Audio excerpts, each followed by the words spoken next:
Today I must say that to my brothers and sisters of the lower castes, इतनी guilt tripping, इतनी shaming है जब इस समाज में, जो एक्सेप्ट कर रही है हाँ हम तो बुरे थे ही, हाँ हमने तो ऐसा किया ही था। तो भाई जब खुद ही आप इतना एक्सेप्ट कर रहे हो तो ऑफेंड क्यों हो रहे हो भाई?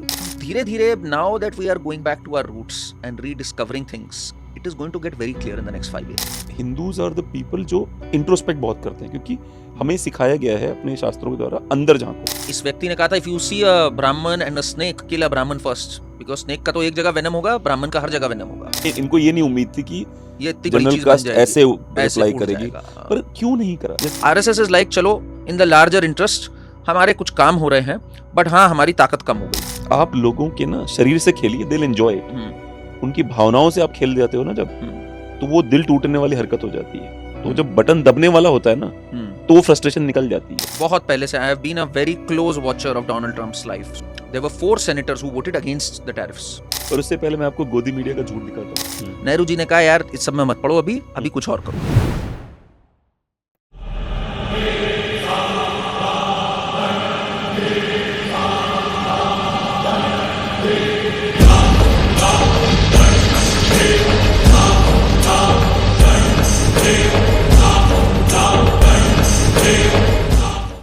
नमस्कार दोस्तों, मैं सुशील, आप इक्वलेस देख रहे हैं। इक्वलेस में हमारे साथ आज करण वर्मा जी हैं। करण भाई एक डिजिटल क्रिएटर हैं, इनका यूट्यूब चैनल है करण वर्मा अनप्लग्ड, और बहुत ही निर्भीकता से अपनी बातों को रखते हैं चौड़े में। ये चीज़ मुझे बहुत अच्छी लगी इनकी। एक टैग लग जाता है जो लोग हिंदूवाद की या हिंदुत्व की बातें करते हैं, जो लॉजिकल बातें करते हैं, हर किसी पे एक टैग लग जाता है सो कॉल्ड अंधभक्त का। लेकिन मुझे अभी तक एक भी ऐसा डिजिटल क्रिएटर नहीं मिला जो अंधभक्त हो, एक भी नहीं मिला। कितने ही लोगों से मेरी बात हुई, सबके सब बहुत लॉजिकल है। प्रॉब्लम पता है कहाँ पे होती है? जो माइनॉरिटी कम्युनिटी के लोग हैं उनका ये कहना है खाली हमारी तारीफ करो तभी आप अंधभक्त नहीं हो। अब इतना तो हो नहीं सकता कि दिन रात आपकी तारीफ करते रहें, आप कितने महान हैं। करण भाई भी हमारी ही जमात के व्यक्ति हैं, डिजिटल क्रिएटर हैं, और एक बहुत ही शानदार लॉजिकल इनका चैनल है। एंटरप्रेन्योर हैं, स्पीकर हैं, अलग अलग जगहों पे जाके अपने विचारों को पूरी प्रखरता से रखते हैं। अलग अलग चैनल्स में मिल जाएंगे आपको, जैसे एनडीटीवी है, बहुत सारे चैनल्स पे आपको ये दिखेंगे, क्योंकि चैनल्स पे इनके विचारों को राष्ट्रीय स्तर पे मौका मिलता है और बहुत ही लॉजिकल बातें रखते हैं। यूजीसी वाले जो काले कानून आए थे उसका इन्होंने पुरजोर विरोध किया था, पर अपनी बात को पूरे हनक के साथ रखते हैं, चौड़े में रखते हैं, फ़र्क नहीं पड़ता इनको बहुत ज़्यादा। यही बात मुझे इनकी बहुत अच्छी लगी। मिलते हैं करण भाई से और समझते हैं देश की आज की स्थिति क्या है, यूजीसी पे क्या विचार हैं इनके, वो हमने जाने इनके विचार एप्स्टीन फाइल पे क्या है। उसके अलावा अभी करंट सरकार कैसी चल रही है, राहुल गांधी क्या कर रहे हैं, प्रधानमंत्री जी क्या कर रहे हैं, तो बहुत सारे अलग अलग डिस्कशन करें। मज़ा आएगा आपको ये पॉडकास्ट देख के। बहुत सारे लोग ऐसे हैं जो चैनल को देखने आते हैं पर सब्सक्राइब नहीं करते। एक छोटे से क्लिक की बात है, लेकिन अगर आपको नहीं पसंद है तो मत करो, ऐसा कोई प्रेशर नहीं है, ठीक है ना। तो मिलते हैं जल्दी ही। अभी के लिए तो आइए मिलते हैं हमारे भाई करण से। चलिए शुरू करते हैं। एक फिल्म आई है, एक हमारे ही बिहार के ब्राह्मण हैं, उनका मनोज वाजपेयी जी, और फिल्म के डायरेक्टर का नाम है नीरज पांडे जी। क्या बात है, ठीक है। इन्होंने फिल्म बनाई है, उसका नाम है घूसखोर पंडित। ओह ठीक है। अब प्रॉब्लम ये है कि नीरज पांडे का तो नहीं पता मुझे, पर मुझे ये जरूर पता है मनोज वाजपेयी जी की पत्नी जो है वो किसी और रीजन से आती हैं, माइनॉरिटी से हैं, सबसे बड़ी जो माइनॉरिटी उससे आती है। तो आपको लगता है वो कारण है या सेकुलरिज्म का सुलेमानी कीड़ा बहुत अंदर तक चला गया है? वो ऐसे नाम आते कहाँ से हैं? सबसे पहले तो सुशील जी आपको, आपके दर्शकों को बहुत बहुत नमस्कार। देखिए ये कीड़ा आज का नहीं है, ये कीड़ा अगर मैं एकदम पीछे चला जाऊं तो 1928 का है। अच्छा। हाँ, पहले तो मैं बता दूं आपको, इस देश में 1975 में एक पिक्चर आई थी पोंगा पंडित, ठीक। Yes. उसमें रणधीर कपूर थे स्टारर, आई रिमेम्बर, यस, ठीक है ना। और उसके जो प्रोड्यूसर थे वो एसके कपूर थे, अनिल कपूर के पिताजी। अच्छा, ठीक है ना। तो ये जब खुद ही हमारे जो हिंदू हैं जब अपनी खुद ही की इस तरह से भद उड़ाने में इंटरेस्टेड हो तो फिर कौन रोक सकता है। तो 1975 में ये पिक्चर आई थी, लोगों ने बड़ा हंसे थे। पंडित को दिखाया था पोंगा पंडित, पोंगा पंडित मीन्स ढोंगी, ठीक है ना, गवार, इलिटरेट, ये वाला। और इसको लोगों ने जाके खूब हंसे, मजाक करा, और पिक्चर ठीक ठाक चली थी हॉल में। अच्छा। तो ये तो हमारा समाज है। अब इसकी रूट्स कहाँ से आती हैं? 1928 में एक महिला थी, उसका नाम था कैथरीन मायो। अच्छा। ब्रिटिशर थी। उन्होंने एक बुक लिखी, mother India. Mother India picture बनी थी बाद में 1950 में महबूब खान की। जी। उस पिक्चर, उस किताब में उसने इस कदर हिंदू धर्म के बारे में लिखा है। उसने लिखा है यहाँ के जो आदमी होते हैं, स्पेशली पंडित जो होते हैं, वो इमैस्कुलेटेड होते हैं, और यहाँ के जो ठाकुर होते हैं वो तो सिर्फ लूटने में बिलीव करते हैं, और यहाँ की महिलाओं को इस्लाम से भी घटिया ढंग से महिलाओं को रखा जाता है यहाँ पे। इस कदर बोला उन्होंने कि फाइनली ये बुक को रोकना पड़ गया। और गांधी जी ने उस समय कहा ये बुक जो है एक ओपन ड्रेन है, इतनी सड़ांध है इसके अंदर।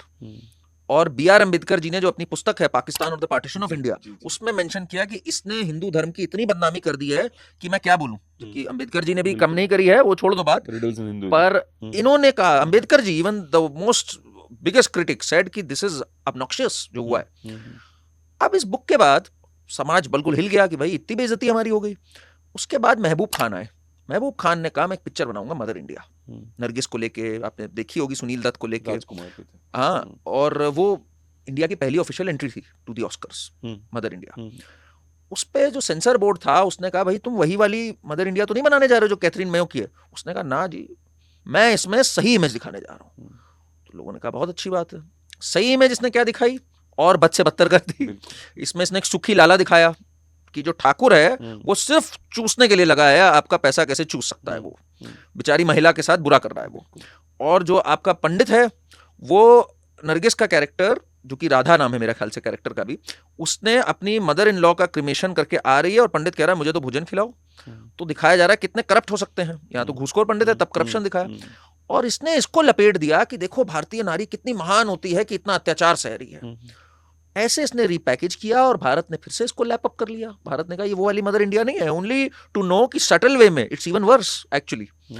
और ये पिक्चर ऑस्कर्स तक पहुंच गई। लोगों ने कहा ये है हमारा देश। पूरे बीबीसी वगैरह में आर्टिकल्स आ गए, पंडित ऐसे होते हैं। एक सेकंड मैं आपको रोकता हूँ इस पे। पहली चीज तो जिस आदमी के नाम में बूब हो, मतलब महबूब नाम था उसका, हाँ, तो भाई महान होगा। दूसरा ये भी है कि ऑस्कर में एंट्री उन्हीं फिल्मों की क्यों होती है हाँ, जिसमें आपके रिलीजन को या आपके देश को गाली दी जाती है, बाकी फिल्मों कोई एंट्री नहीं है। ऑस्कर में जैसे अभी रिसेंटली एक फिल्म और जा रही है, क्या नाम था, लापता लेडीज। हाँ, उसकी ओरिजिनल फिल्म तक बुर्का पे बनी है, जिसको चोरी किया है भाई लोगों ने। मतलब लिटरली एक मूवी जो बुर्का की प्रथा की बेइज्जती करते हुए बनी, घूंघट प्रथा इस देश में ऑलमोस्ट खत्म हो गई है, उसको इन्होंने घूंघट पे पेल दिया, और ये ऑस्कर जा रही है। बिल्कुल जाएगी, होगा ही भाई। जब एक समाज खुद मजे से अपनी बेइज्जती कराए और उसको एक्सेप्ट कर ले। मैं अभी एक डिबेट पे था, उसमें ये यूजीसी की डिबेट चल रही थी। उसमें एक संजय झा नाम के एक व्यक्ति हैं, आपको याद ही होंगे, है ना, जो कांग्रेस से सस्पेंड कर दिए गए हैं, और उनका कांग्रेस प्यार नहीं खत्म हुआ। वो न्यूज में खड़े होकर बोलते हैं, आई एम अ ब्राह्मण एंड आई एम अशेम्ड कि I have been so entitled and my ancestors have done so much wrong. Today I must say that to my brothers and sisters of the lower caste. इतनी guilt tripping, इतनी shaming है जब इस समाज में, जो accept कर रही है, हाँ हम तो बुरे थे ही, हाँ हमने तो ऐसा किया ही था। तो भाई जब खुद ही आप इतना एक्सेप्ट कर रहे हो तो ऑफेंड क्यों हो रहे हो भाई? फिर तो दूसरा समाज कहेगा बताओ ये तो हिटलर वाली बात हो गई। जैसे जर्मनी एक्सेप्ट्स कि हिटलर वाज रॉन्ग, तो हिटलर को गाली दो, जर्मनी को फर्क नहीं पड़ता। हमने वहां, हिटलर ने तो जेनोसाइड किया था, हमने यहाँ कुछ किया नहीं, और यहाँ हम मान चुके हैं कि हमने तो बहुत सोशल इंजस्टिस करी, हमारे यहाँ तो ठाकुर ऐसे होते थे, ब्राह्मण ऐसे होते थे। तो जब इस समाजी को सुसाइड करने का शौक है तो दूसरे तो मजे लेंगे ही लेंगे इसमें। इसलिए I don't blame anyone but the society itself for this. जैसे मेरे परदादा जमींदार थे, तो वो क्या करते थे, वो रोज शाम को निकलते थे, जो भी उनके जमीन जिनको उन्होंने बसाया था जी, तो रोज शाम को निकलते थे कि किसी ऐसा तो कोई घर नहीं जिसके घर से धुआं ना निकल रहा हो। तो जब पता चला क्या हुआ, धुआं निकलना मतलब मिट्टी घर थे सबके, धुआं ना निकलने का मतलब हुआ कि इनके यहाँ खाना नहीं बन रहा आज, ठीक है। धुआं निकलता था, खाना बनता। तो उसके यहाँ जाना, उनसे बात करना, उनको बोलना ये ले लो, ऐसे ले लो, वैसे ले लो, पैसे ले लो, या अनाज 3 महीने के लिए देते हैं, बाकी जब फसल होगी तो कर लेना। ये साइड कभी नहीं दिखाई जाती है, ठीक है। जो भी थोड़ा बहुत, मैं तो पहली चीज तो मैं वीएस नायपॉल के उस आइडिया से एग्री करता हूँ कि India is a wounded civilisation, और इन्होंने ही वुंड मारा है, किसी ने नहीं। जबरदस्ती हमारे ऊपर, the sight of a wounded soul is worse than the sight of a wounded body. Body amputate हो गई तो चलेगा, सोल एम्प्यूट होती है, संजय झा बन जाता है फिर वो। एम्प्यूटेड सोल्स हैं ये सब की सब, जिन्होंने मतलब या तो ये तो झूठा होगा, या तो क्योंकि ऐसे लोग क्या होते हैं, सीक्रेटली बड़े प्राउड होते हैं कि मैं अगर झा बनूं तो मेरा भाई क्या हुआ। इसमें देखिए क्या है ना, ये बड़े ही अब धीरे धीरे, now that we are going back to our roots and rediscovering things, it it is going to get very clear in the next 5 years. ये जो यूजीसी वाला चीज हुआ है ना, ये एक वाटरशेड मोमेंट है. बिल्कुल. पहली बार पीपल आर रियलाइजिंग क्या ऐसा हुआ था या हमें जबरदस्ती शेम किया जा रहा है. देखिए अभी एक जब 2014 में मोदी जी की सरकार आई, उसके बाद एक चला लिंचिंग्स हो रही हैं, खूब मुस्लिम्स की लिंचिंग्स हो रही हैं. डेटा ये कहता है हिंदूज की भी लिंचिंग हो रही है भाई. पालघर साधुस के साथ क्या हुआ था? बहुत है. अब अगर इसको घुमा के अगर मिस इन्फॉर्मेशन हुई आज से 100 साल बाद जब कोई इतिहास पढ़ेगा तो लगेगा जब मोदी जी आए थे तो हर मुस्लिम की लिंचिंग चल रही थी उस समय देश में. एग्जैक्टली ये चीज कास्ट सिस्टम के साथ हुई है. 1-2 एग्जाम्पल इधर उधर, 5-7 एग्जाम्पल, मैं नहीं कहता नहीं हुए होंगे, उसको इन्होंने ऐसे बना दिया कि ये इंस्टीट्यूशनलाइज्ड ऐसे चल रहा था. एंड इसमें बहुत लोग, ये पूरा तो ब्रिटिश कॉन्स्पिरेसी थी साफ तौर पे. आज there is ample data to prove this. 1822 का जो मद्रास एजुकेशन सर्वे है, जो कि ब्रिटिशर्स द्वारा कराया था, थॉमस मॉनरो और इन सब के द्वारा, Shudras had higher participation in schools and colleges then even the Brahmins. आप इमेजिन कर सकते हो बात. और इस बात को धर्मपाल जी ने छापा, पूरा historian Dharampal, who was jailed later by Nehru. It is so clear. ये कभी था ही नहीं इतना बड़ा. हमारे यहाँ तो कास्ट वर्ड ही नहीं था भाई, वर्ण व्यवस्था वर्ड था. वर्ण मीन्स व्हाट? वर्ण मीन्स कलर और ट्रेट. अगर मैं अंग्रेजी में बात करूं, मतलब आपकी जो फितरत होती है. It was inherent, not inherited. And we had Shudra kingdoms. Kakatiyas, who were the Kakatiyas? हमारे पास शूद्र राजा रहे हैं. वाल्मीकि जी, वेद व्यास, या एग्जैक्टली, वाल्मीकि जी को हम महर्षि बोलते हैं. वेद व्यास जी, these became ऋषिज. तो दिस वाज ऑलवेज फ्लूइड. और इसको इन्होंने ऐसे घुमाया. और इसमें हमारे देशवासियों का भी कम नहीं है योगदान. इसमें बहुत से लोगों ने जो स्टेटमेंट्स, अंबेडकर जी ने भी जो काम किया इस पे बोला, that did not do good at all. कितनी स्टेटमेंट्स अंबेडकर जी की ओपनली इंडोर्सिंग द ब्रिटिश. कितनी statements he was defending the British. Quit India movement के time on AIR, on all India radio. इनका तो पूरा एम था, ये तो पूना पैक्ट साइन हो गया, नहीं तो सेपरेट इलेक्टोरेट्स थोड़े उड़ गए होते देश के. तो इन्होंने क्या देश की, इन्होंने ये तक कहा कि मुझे आजादी नहीं चाहिए if it is going back to the same roots. Ambedkar ji ने हमें लिबरल और ब्रिटिश प्रोटेक्ट ह्यूमन राइट्स, ये सब स्टेटमेंट्स हैं अंबेडकर जी के on the floor of the house. और बाद में जब हिंदू कोड बिल को रिफॉर्म करना था तो इन्होंने ही मनुस्मृति को कोट करके कहा हुआ है कि अरे मनुस्मृति में तो हक होता है लड़की का. पहले उसके बारे में ये सब बोला, then he is on the floor of the house quoted Manusmriti.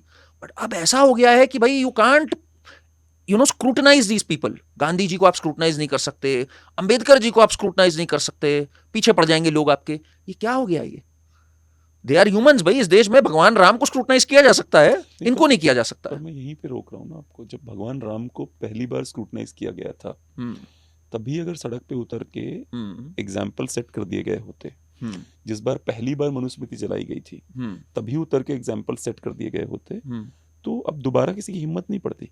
Problem ये है कि हम हिंदूज आर द पीपल जो इंट्रोस्पेक्ट बहुत करते हैं, क्योंकि हमें सिखाया गया है अपने शास्त्रों के द्वारा अंदर झांको. इसका बहुत फायदा उठाया गया है, क्योंकि अंदर झांकते हैं इसलिए और झांकवाओ इनसे अंदर, देखो तुम गलत हो और अंदर झांको. डाउटर्स हैं, बिल्कुल डाउटर्स हैं, क्योंकि हमारा धर्म ही ऐसा है कि डाउट करो हर चीज पे. नहीं, हमें पता भी नहीं था ना. सबसे बड़ी बात ये हुई, हमें लगा ये हो सकता है सच हो भाई. बिल्कुल भाई अंबेडकर जी ऑन रिकॉर्ड हैं कि मैंने संस्कृत तो पढ़ी नहीं, मैंने ओरिजिनल टेक्स्ट नहीं पढ़ा, मैंने तो मैक्स ने भी नहीं पढ़ी. मैंने मैक्स मुलर का वर्जन पढ़ा है. जी. मैक्स मुलर का अपनी वाइफ को एक डॉक्यूमेंटेड लेटर है कि मुझे अपॉइंट किया गया है इनके धर्म को भ्रष्ट करने के लिए, बिल्कुल इंटरपोलेशंस के साथ ट्रांसलेट करने के लिए. देखिए उस टाइम पे, I am talking about the 18th century, there were 2 types of Britishers also. जी. One were the kind जिन्होंने एशियाटिक सोसाइटी बनाई थी. I'm forgetting his name right now. He was so impressed by the Indian culture. He said Vedas and Upanishads are the treasure trove of knowledge. 1784 में उसने Asiatic society बनाई. उसने कहा यार this is the culture, ये है real wisdom of the world. William Jones was very impressed. William Jones के against खड़ा हो गया जेम्स मिल. जेम्स मिल ने कहा तुम्हारा दिमाग खराब है, how will we rule over them, we have to colonise. भाई उसने कहा यहाँ तो बहुत कास्ट का गड़बड़ है, जबकि कास्ट का गड़बड़ वहां पे था. Caste is a Portuguese word, caste था. And at that time Europe was grappling with this. Europe में क्लर्जी और एरिस्टोक्रेसी, ये जो पूरा चीज है कि ये नोबलमैन हैं, ये कॉमनर्स हैं, ये पेजेंट्स हैं, इनके साथ नहीं बैठेंगे, ये वहां पे था. यहाँ पे था ही नहीं यार. उसने वो चीज लिखनी स्टार्ट करी और उसने हिस्ट्री ऑफ ब्रिटिश इंडिया एक बुक लिखी which became a part of our syllabus. उसमें इसने लिखा कि अरे they are an uncivilised lot. जबकि वहां पे तब विच ट्रायल्स चल रहे थे महिलाओं के. ये हमें बता रहा था कि हम अनसिविलाइज्ड हैं. द मैलियस मैलेफिकोव किताब है, उसमें लिखा है 60,000 महिलाओं को कैसे पकड़ के जलाया गया. सोचो जरा. और वो भी महिलाएं अधिकतर विधवा थी, कोई विच नहीं थी. उनकी प्रॉपर्टी पे नजर होती थी मेन. तो विधवा महिला है, पति मर गया, प्रॉपर्टी बहुत सारी है, तो काम करो विच घोषित जला दो, सब हमें मिल जाएगा. चर्च के आइडिया से टू ग्रैपल. इन्होंने यार भाई मैं छोड़ो ना, इन्होंने स्वर्ग के टिकट बांटे हैं यार। हम्म, हम्म, इन्होंने स्वर्ग जाने के ऑफिशियल टिकट बांटे हैं कि ये टिकट खरीदो, हम्म, और अगर आपका टिकट होगा तो इनके इसके खिलाफ ही तो लूथर खड़ा हुआ था, मार्टिन लूथर, जो हाँ, not the black guy but पुराने टाइम का जो लूथरन जो नया सोसाइटी चली थी, हम्म, उसी स्वर्ग के टिकट के खिलाफ तो ये लोग खड़े हुए थे। Who are these people to question us यार। that is, but we bought in because we had हाँ। stopped studying in the gurukuls, we had stopped Sanskrit, हम्म, तो we fell for this, और आज तक वो चलता आ रहा है। आज हम इसमें घूसखोर पंडित में देख रहे हैं। इस देश में 3 जेनोसाइड हो गए पंडित्स के, अनप्रोवोक्ड। True. एक जब गांधी जी की हत्या हुई, बिल्कुल। चितपावन पंडित एक खाली चितपावन कुल के ही पंडितों को मारना है, निकाल के मारा हद है। हो गई थी। 5000 पंडित करीब मारे गए उस समय। एक कश्मीर में हमें सबको पता है, रालिफ गालिफ सालिफ में क्या हुआ पूरा, और एक तमिलनाडु में जो हुआ है, जहां जो इनको पेरियार कहा जाता है, इस व्यक्ति को, इस व्यक्ति ने कहा था इफ यू सी अ ब्राह्मण एंड अ स्नेक, किल अ ब्राह्मण फर्स्ट, बिकॉज स्नेक का तो एक जगह वेनम होगा, ब्राह्मण का हर जगह वेनम होगा। ये एज पर देम जाति सूचक स्लर बिल्कुल नहीं है, ये सोशल जस्टिस है इनके हिसाब से। तभी तो, और मोदी जी के हिसाब से भी, भाई यूजीसी में डिस्क्रिमिनेटेड केवल SC ST OBC हो सकते हैं। तो क्या हुआ, पंडितों के बारे में लिख दिया कि ब्राह्मण्स गो बैक, तो क्या हुआ, इनको मारने की बात हो रही है। ये थोड़ी है जाति सूचक। तो हिसाब चुपटा होना चाहिए। मोदी जी के वर्ड्स है ना, SC ST एक्ट को हमने और टफ बना दिया, 22 ऑफेंसेस से बढ़कर हम 47 पे चले गए। तो ये सोशल जस्टिस का जो कीड़ा काटा वहां से वो आज तक चलता आ रहा है, और घूसखोर पंडित में आप देख रहे हैं उसको। नहीं, मुझे ये लगता है कि हमारे जो आदरणीय प्रधानमंत्री जी हैं, मुझे ऐसा लगता है कि आदरणीय प्रधानमंत्री जी के मन के रियल विचार थे ये जो वो कर रहे हैं। I think he genuinely believed in it. पहले उनको आपके वोट चाहिए थे तो वो एक्टिंग करते गए अपनी लगातार। फिर उनको लगा कि नहीं यार, क्योंकि मुझे ऐसा, मैं एक ऐतिहासिक तथ्य बताता हूँ, मुझे लगता है शंकर सिंह वाघेला ने इनको बहुत परेशान किया वहाँ पे गुजरात में। तो कई बार क्या होता है, जैसे एडोल्फ हिटलर की यहूदियों से समस्या थी, वो कुछ यहूदियों से थी, वो बढ़ते बढ़ते जब ताकत आई तो सारे यहूदियों पे चली गई। तो मुझे ऐसा लगता है कि क्या पता Shankar Singh Vaghela is the reason why कि भैया, और जब ताकत एक्सट्रीम पे पहुंचती है तो होता है कि अब क्या करें। तो मुझे लगता है ये इससे नहीं है, I don't think it's born out of this. मुझे लगता है प्योर पॉलिटिकल कैलकुलेशंस हैं। अच्छा, आप एक बात समझो, बीजेपी को कहा जाता था ब्राह्मण बनिया पार्टी जी। एक जमाना ये था कि बीजेपी की औकात ही नहीं थी 180-190 सीट से ज्यादा ला पाए, बिल्कुल। बिकॉज इनको एंटी दलित माना जाता था, एंटी ओबीसी भी मानते थे, ओबीसी का कुछ वोट पा जाते थे, इनका दायरा ही उतना था। 180-190 सीट आ गई वाजपेयी की, तो कोalition से सरकार बना ली। ये जो सपना था कि हम एक्सपैंड कर सकते हैं, this came true because of Modi ji. Modi ji एक बड़ा यूनिक फिनोमेना है, देखो, once in a century phenomena है। ये हिंदू हृदय सम्राट भी हैं, और साथ में ये कहते हैं भाई मैं चाय वाला हूं। तो चाय वाला दोनों में एलिजिडली लगा दीजिए, अब वो ठीक है। तो अब क्या हुआ इससे कि बिकॉज ये एक गरीब परिवार से आते हैं, एंड इनका ही इज नॉट अ ब्राह्मण और अ बनिया, तो he is a once in a century phenomena for BJP कि he captured the imagination of both classes. Hindutva में इन्होंने ब्राह्मण बनिया और कोरवोट को कर लिया, और साथ में भाई मैं एक चाय वाला हूं, मैं इस घर से आया, मेरी माँ घरों में काम करती थी, दैट एंटायर थिंग। तो इसलिए ही अंडरस्टूड कि ब्राह्मण बनिया वोट तो मुझे मिलेगा, हिंदुत्व इमेज पे, राम मंदिर पे, इन सब पे, ये वाले के लिए मुझे वर्क करना है। तो this is a pure political calculation which has backfired today, but ज्यादा बैकफायर नहीं करेगा बिकॉज ऑपोजिशन बिल्कुल ही कुछ नहीं है हमारे यहाँ। नहीं, मुझे ऐसा लगता है, जो मैं भी ग्राउंड पे जो घूम रहा हूँ, लोगों से बात कर रहा हूँ, इनके पास, इनको 53 से 70% वोट नहीं मिलेंगे अपर कास्ट के। 20-25% मिल जाए तो बहुत धन्यवाद देना पड़ेगा इनको। कहाँ जाएगा वो वोट? फिर वो वोट नोटा पे चला जाएगा, वोट किसी दूसरे को मिल जाएगा, इनको नहीं मिलेगा, मुझे ये लगता है। कांग्रेस पे नहीं जाएगा, कांग्रेस वही पे बात नहीं है ना। जाएगा, हाँ। तो कहाँ जाएगा? उनकी कांग्रेस का क्रेडिबिलिटी का सवाल है उनके। भाई हो दूसरी सकता है तरफ, मायावती जी को पकड़ ले लोग। दूसरी तरफ वो है जो कह रहा है सनातन समाप्त कर दो। नहीं, वो मायावती जी नहीं कह रही है भाई, बहन मायावती जी नहीं कह रही सनातन समाप्त करो। उनके साथ ये सेट कर लेंगे अपना हाँ, कुछ, हाँ, मुझे ऐसा हाँ, लगता है हाँ, यूपी आने तक। हाँ हाँ, बट मुझे ऐसा लगता है कि ये जो असली जो जिसके ऊपर हमला करने के लिए किया गया है, वो हमला तो सटीक बैठ गया है। क्योंकि एक व्यक्ति था जिसका कद वो बटेंगे तो कटेंगे का स्टेटमेंट लेके आया, वो उसका कद इनको लगा तो हमसे ऊपर जा रहा है, तो उसी के खिलाफ मुझे ऐसा लगा ये प्लानिंग है, और वो प्लानिंग सही बैठ गई। क्योंकि बार बार ये जाति पे आते थे, क्योंकि ऑपोजिशन जाति की बातें करता था, तो ये जाति पे आ जाते थे केंद्र से। पर एक राज्य ऐसा था जो बार बार नहीं कहता बटेंगे तो कटेंगे, तो ये फिर इनको लगता नहीं चल ये रहा है तो एक है तो सेफ है।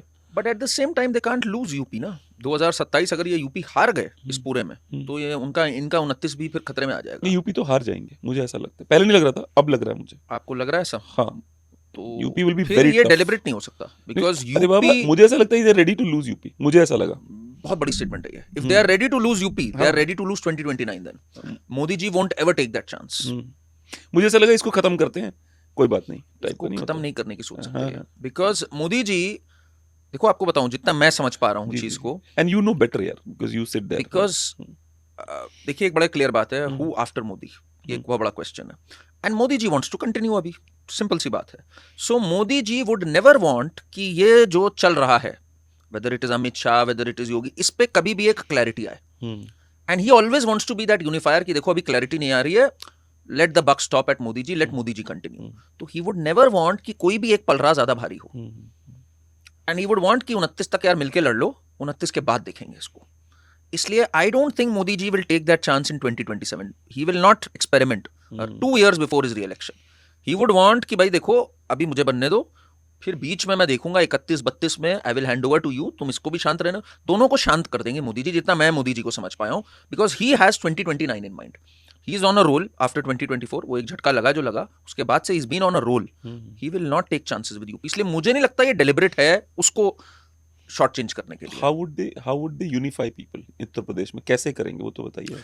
इन्होंने कैलकुलेट नहीं किया था. इन्होंने अच्छा. सोचा कि ये जो जनरल कैटेगरी है, they took them for granted. अच्छा. They thought they will expand their base. It's not that they wanted to clip his wings. And वो चीज बैकफायर कर गई. अच्छा. ये हुआ है जो मैं समझ पाया हूँ इस चीज को. तो मतलब ये चाहते थे कि मतलब इनको ये नहीं उम्मीद थी कि ये इतनी बड़ी जनरल चीज बन कास्ट जाएगी, ऐसे ऐसे अप्लाई उड़ करेगी. जाएगा. पर क्यों नहीं करा? जैसे हम बर्दाश्त, आप फटते कब हो? जब आप लगातार बर्दाश्त कर रहे होते हो. मतलब हम लगातार बर्दाश्त कर रहे थे. हम इसीलिए फटे ना, क्योंकि हम उम्मीद थी हमें कि गौ हत्या अगेंस्ट बिल लाओगे आप. हमें उम्मीद थी कि आप यूसीसी लाओगे. हमें बहुत सारी उम्मीदें थी. और जिन चीजों का बहुत बड़े बड़े क्रेडिट ले रहे हो, ठीक है, उसमें आपका व्यक्तिगत योगदान बहुत कम है. उसमें बड़े लोगों का योगदान है. एक लाइन है, सीरीज है लोगों के योगदान की. आप भाई जैसे नहीं होता, हम एक फिल्म देख रहा था ओमकारा, उसमें जो वो सैफ अली खान वाला रोल, लंगड़ा त्यागी, तो बोलता है कि साला हमारे सामने का मालपुआ के हबक के लेके चला गया, जो वो दूसरा होता है कैरेक्टर. तो वैसे ही कुछ लगा मुझे कि इतने सारे लोगों ने मेहनत करी, हबक के मालपुआ कोई और ले गया इन टाइम पे. वो मतलब देखो मैं एक बात बोलूंगा इसमें, थोड़ा क्रेडिट इनको भी जाता है इसका. मैं इनको भी क्रेडिट देता हूँ. इस पे 370 हटाना एक बहुत बड़ा मूव था इनका. 370 was a very very bold move. Did it work? No it worked कि एटलीस्ट ये इंटीग्रेशन हुआ. And for the first time जो वहां पर देखिए 370 में सिर्फ 370 को अकेले नहीं देख सकते. You have to see 35A along with it. There were so many peoples in Dalit specially जिनको वहां डोमिसाइल नहीं मिल रहा था, जो स्वीपर्स को छोड़ के और कोई नौकरी ही नहीं कर सकते थे.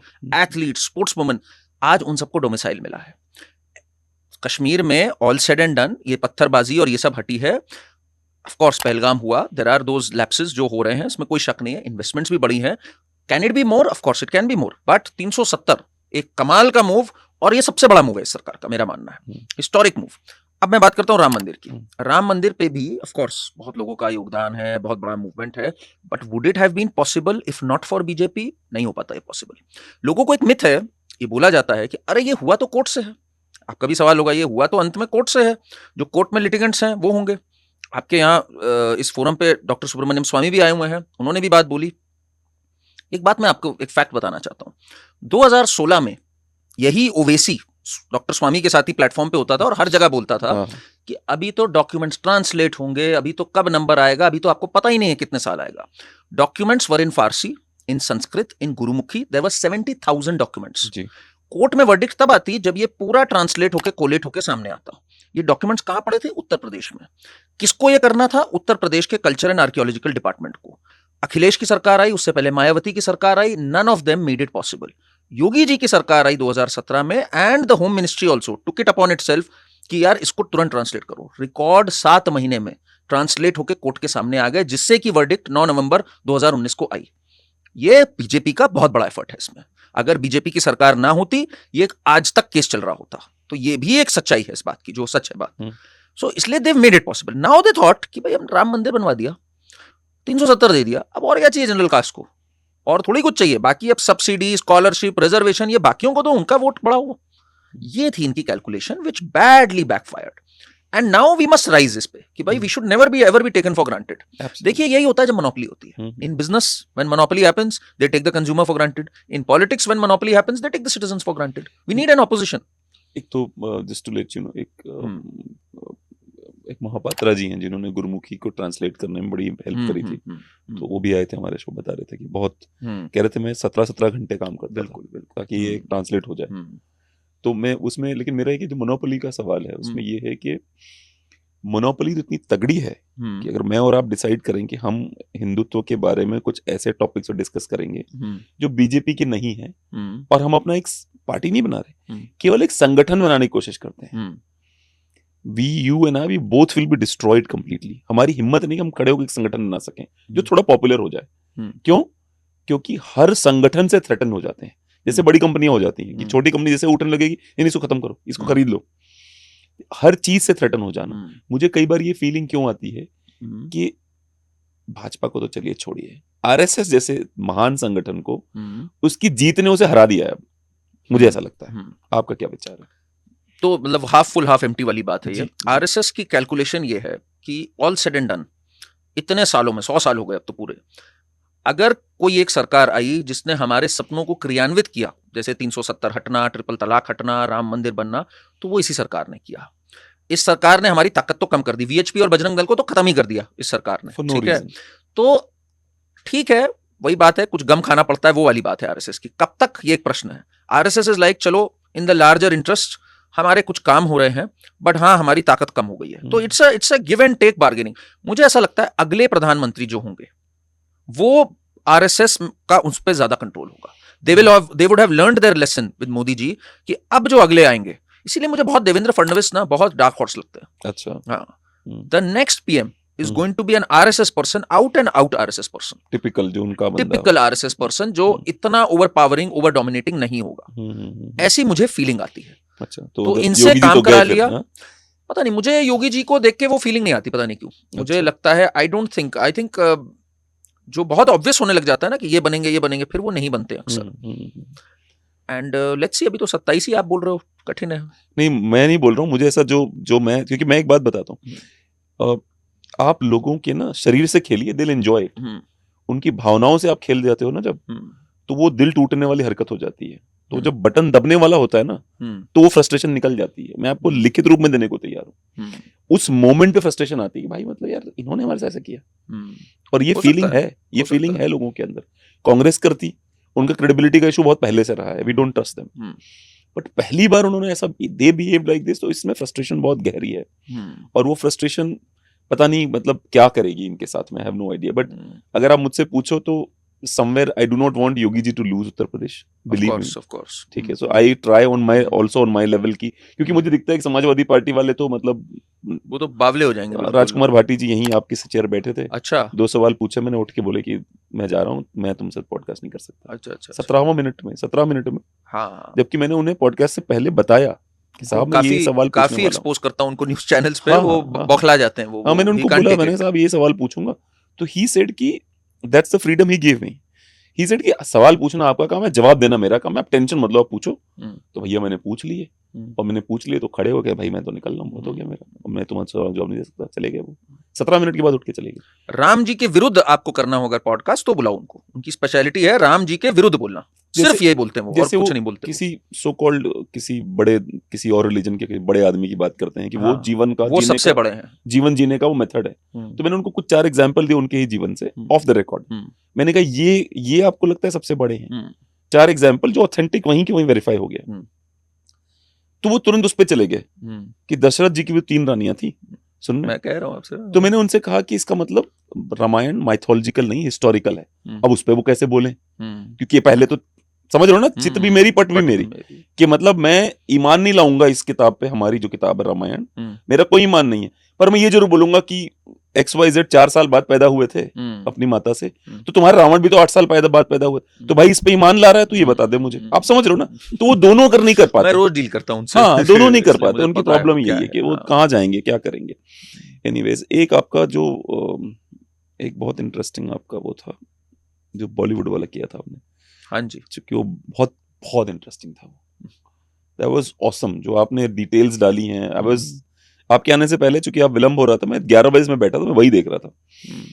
शाहरुख खान की माता हैं लतीफ फातिमा खान जी, तो उनके इंदिरा गांधी और संजय गांधी से रिश्ते थे, बहुत करीबी। तो मुझे एक बात बताओ, मतलब ये भी गरीब है, हाँ, सोचो आप क्या कमाल की स्ट्रगल करी है इसने। इट्स लाइक जैसे मैं मोदी जी को जानता हूँ और अपने बच्चों से बोलूं तुम्हें बोलना है बेटा हम बहुत गरीब थे। एक जगह से लिंक नहीं है शाहरुख खान। हाँ। सबसे कमाल की बात ये मुझे हाँ। लगता है इनका मानना होगा आउटसाइडर वो होता है जिसके 3 से कम कनेक्शन हो। हाँ। या तो ये इनका मापदंड होगा। ये 3-4 जगहों से कनेक्टेड है। आप समझाइए मुझे इनके कनेक्शंस। तो पहले तो देखिए, पहले तो ये बोलते थे मैं इतना गरीब था कि जब मैं बॉम्बे आया पहले मुझे तो पता ट्रेन ही नहीं स्टेशन था। पे सोए थे। ट्रेन स्टेशन पे सोए थे हाँ, ये। हाँ, हाँ। तो इनकी जो माता जी थी वो one of the rich women थी तब, ठीक है। ऑक्सफोर्ड से पढ़ी थी, यहाँ आके अच्छा। ऑक्सफोर्ड से पढ़ी थी। उस अच्छा, जमाने में ऑक्सफोर्ड अच्छा। गई, पढ़ के लौटी भारतवर्ष, मजिस्ट्रेट बनी। मजिस्ट्रेट दिल्ली में थी, इंदिरा गांधी के लिए डायरेक्ट काम करती थी। ओ भाई साहब। ठीक है, इमरजेंसी के दौरान बहुत इंदिरा गांधी के ऑर्डर्स पास किए थे। ठीक, फिर उनकी जो बहुत निकटम सहेली थी वो थी रुखसना सुल्ताना, जो अमृता सिंह की जो अमृता सिंह की मदर है। जी, जी। इसलिए शाहरुख खान और अमृता सिंह बचपन के दोस्त हैं। ओहो। राजू बन गया जेंटलमैन जो पहली पिक्चर थी, हाँ, हाँ, हाँ, जो हाँ। पहली होनी थी, दीवाना रिलीज हो गई थी। जी, जी, जी। राजू बन गया जेंटलमैन में यही हीरोइन थी, अच्छा। अमृता सिंह। हाँ, हाँ, हाँ, हाँ, हाँ। ठीक है ना। तो ये उनके बड़े करीब थी। अब रुखसना सुल्ताना कौन थी ये तो हम सबको पता है भाई, संजय गांधी की बड़ी खासम खास थी। नेक्स्ट लेवल पे नेक्स्ट लेवल पे खासम खास थी, ठीक है ना। रेणुका मैडम भी। हाँ, तो ये तो सबको पता है। तो पूरी उनकी जो नसबंदी की कैंपेन थी और उन सब में थी, उसमें तो आगे बढ़ बढ़ के थी हाँ, रुखसना हाँ, सुल्ताना। बिल्कुल। तो यहाँ तक कि जिसपे अभी लाठी चार्ज पे इतना बवाल कटा है, हम्म, उसी खूनी दरवाजे पे गोलियां चली हैं कायदे से। सुनिए तो अभी इनका लिंक्स तो सुनते चलिए। जी, जी, जी, जी। अभी यहाँ रुके नहीं, ये तो 1 डिग्री लिंक बताया मैंने हाँ, आपको। हाँ, अभी मैं हाँ, 3 डिग्री बताऊंगा इनके हाँ, लिंक। हाँ, अब ये जो इनकी माता जी थी, इनके जो फादर थे यानी शाहरुख खान के जो नाना थे, ना, हाँ। वो थे शाहनवाज खान साहब। शाहनवाज खान कौन थे? ये सुभाष चंद्र बोस जी की आर्मी में एक आईएनए में थे। बहुत अच्छी बात है। उसके बाद ये कांग्रेस पार्टी में आ गए इंडिपेंडेंस के बाद। 4 बार के एमपी हैं और 4 बार के कैबिनेट मिनिस्टर है नेहरू जी के कैबिनेट में। ओ भाई साहब, ठीक है ना। बहुत गरीब है यार। ये तो गरीब और लिंक्ड ही नहीं है। हाँ। मैं दुख ये है, इतने तगड़े आउटसाइडर हैं। बताइए। तो नेहरू जी से इनके नाना कैबिनेट मिनिस्टर, मतलब जब डेली सुबह की कैबिनेट मीटिंग होती थी उसमें वो बैठते थे। ठीक है ना। 4 बार के एमपी हैं, ये भी नहीं 1 आध बार के एमपी है। और माता जी का मैंने आपको बता दिया। अब चलते हैं जी पिताजी की साइड। पिताजी जो है वो भी चुनाव लड़े हुए हैं। 1957 में गुरुग्राम से चुनाव लड़े हुए हैं मौलाना अबुल कलाम आजाद के विरुद्ध। हार गए वो एक अलग बात है। उनकी कैंटीन थी, कितने गरीब थे, उनकी कैंटीन्स थी। नेशनल स्कूल ऑफ ड्रामा में एक कैंटीन थी जहां सारे फिल्म स्टार्स आते थे। शाहरुख खान भी नेशनल स्कूल ऑफ ड्रामा गए थे फिर। और जहां वो रहते थे पेशावर में, तो उनकी गली में ही दिलीप कुमार रहते थे, बड़े क्लोज थे। तो इतने क्लोज थे कि शाहरुख खान बचपन से जानते हैं दिलीप कुमार को। अच्छा, लेकिन आउटसाइडर थे। लेकिन आउटसाइडर थे तब भी, छुप के पहचान बनाते हैं। हाँ, पब्लिकली दिखते होंगे उनके साथ। तो दिलीप कुमार भी वहां थे और एसके कपूर भी वहां थे, जिन्होंने पोंगा पंडित पिक्चर बनाई। जी, जी, जी। अनिल कपूर के पिताजी। जी, जी, जी। इतना तक है कि इनकी ऑन रिकॉर्ड स्टेटमेंट है। मीर ताज मोहम्मद खान, कुछ ऐसे नाम है शाहरुख खान के फादर का। उन्होंने कहा अगर तुम्हें कभी फिल्मों में जाना हो, I will tell SK to make a film for you.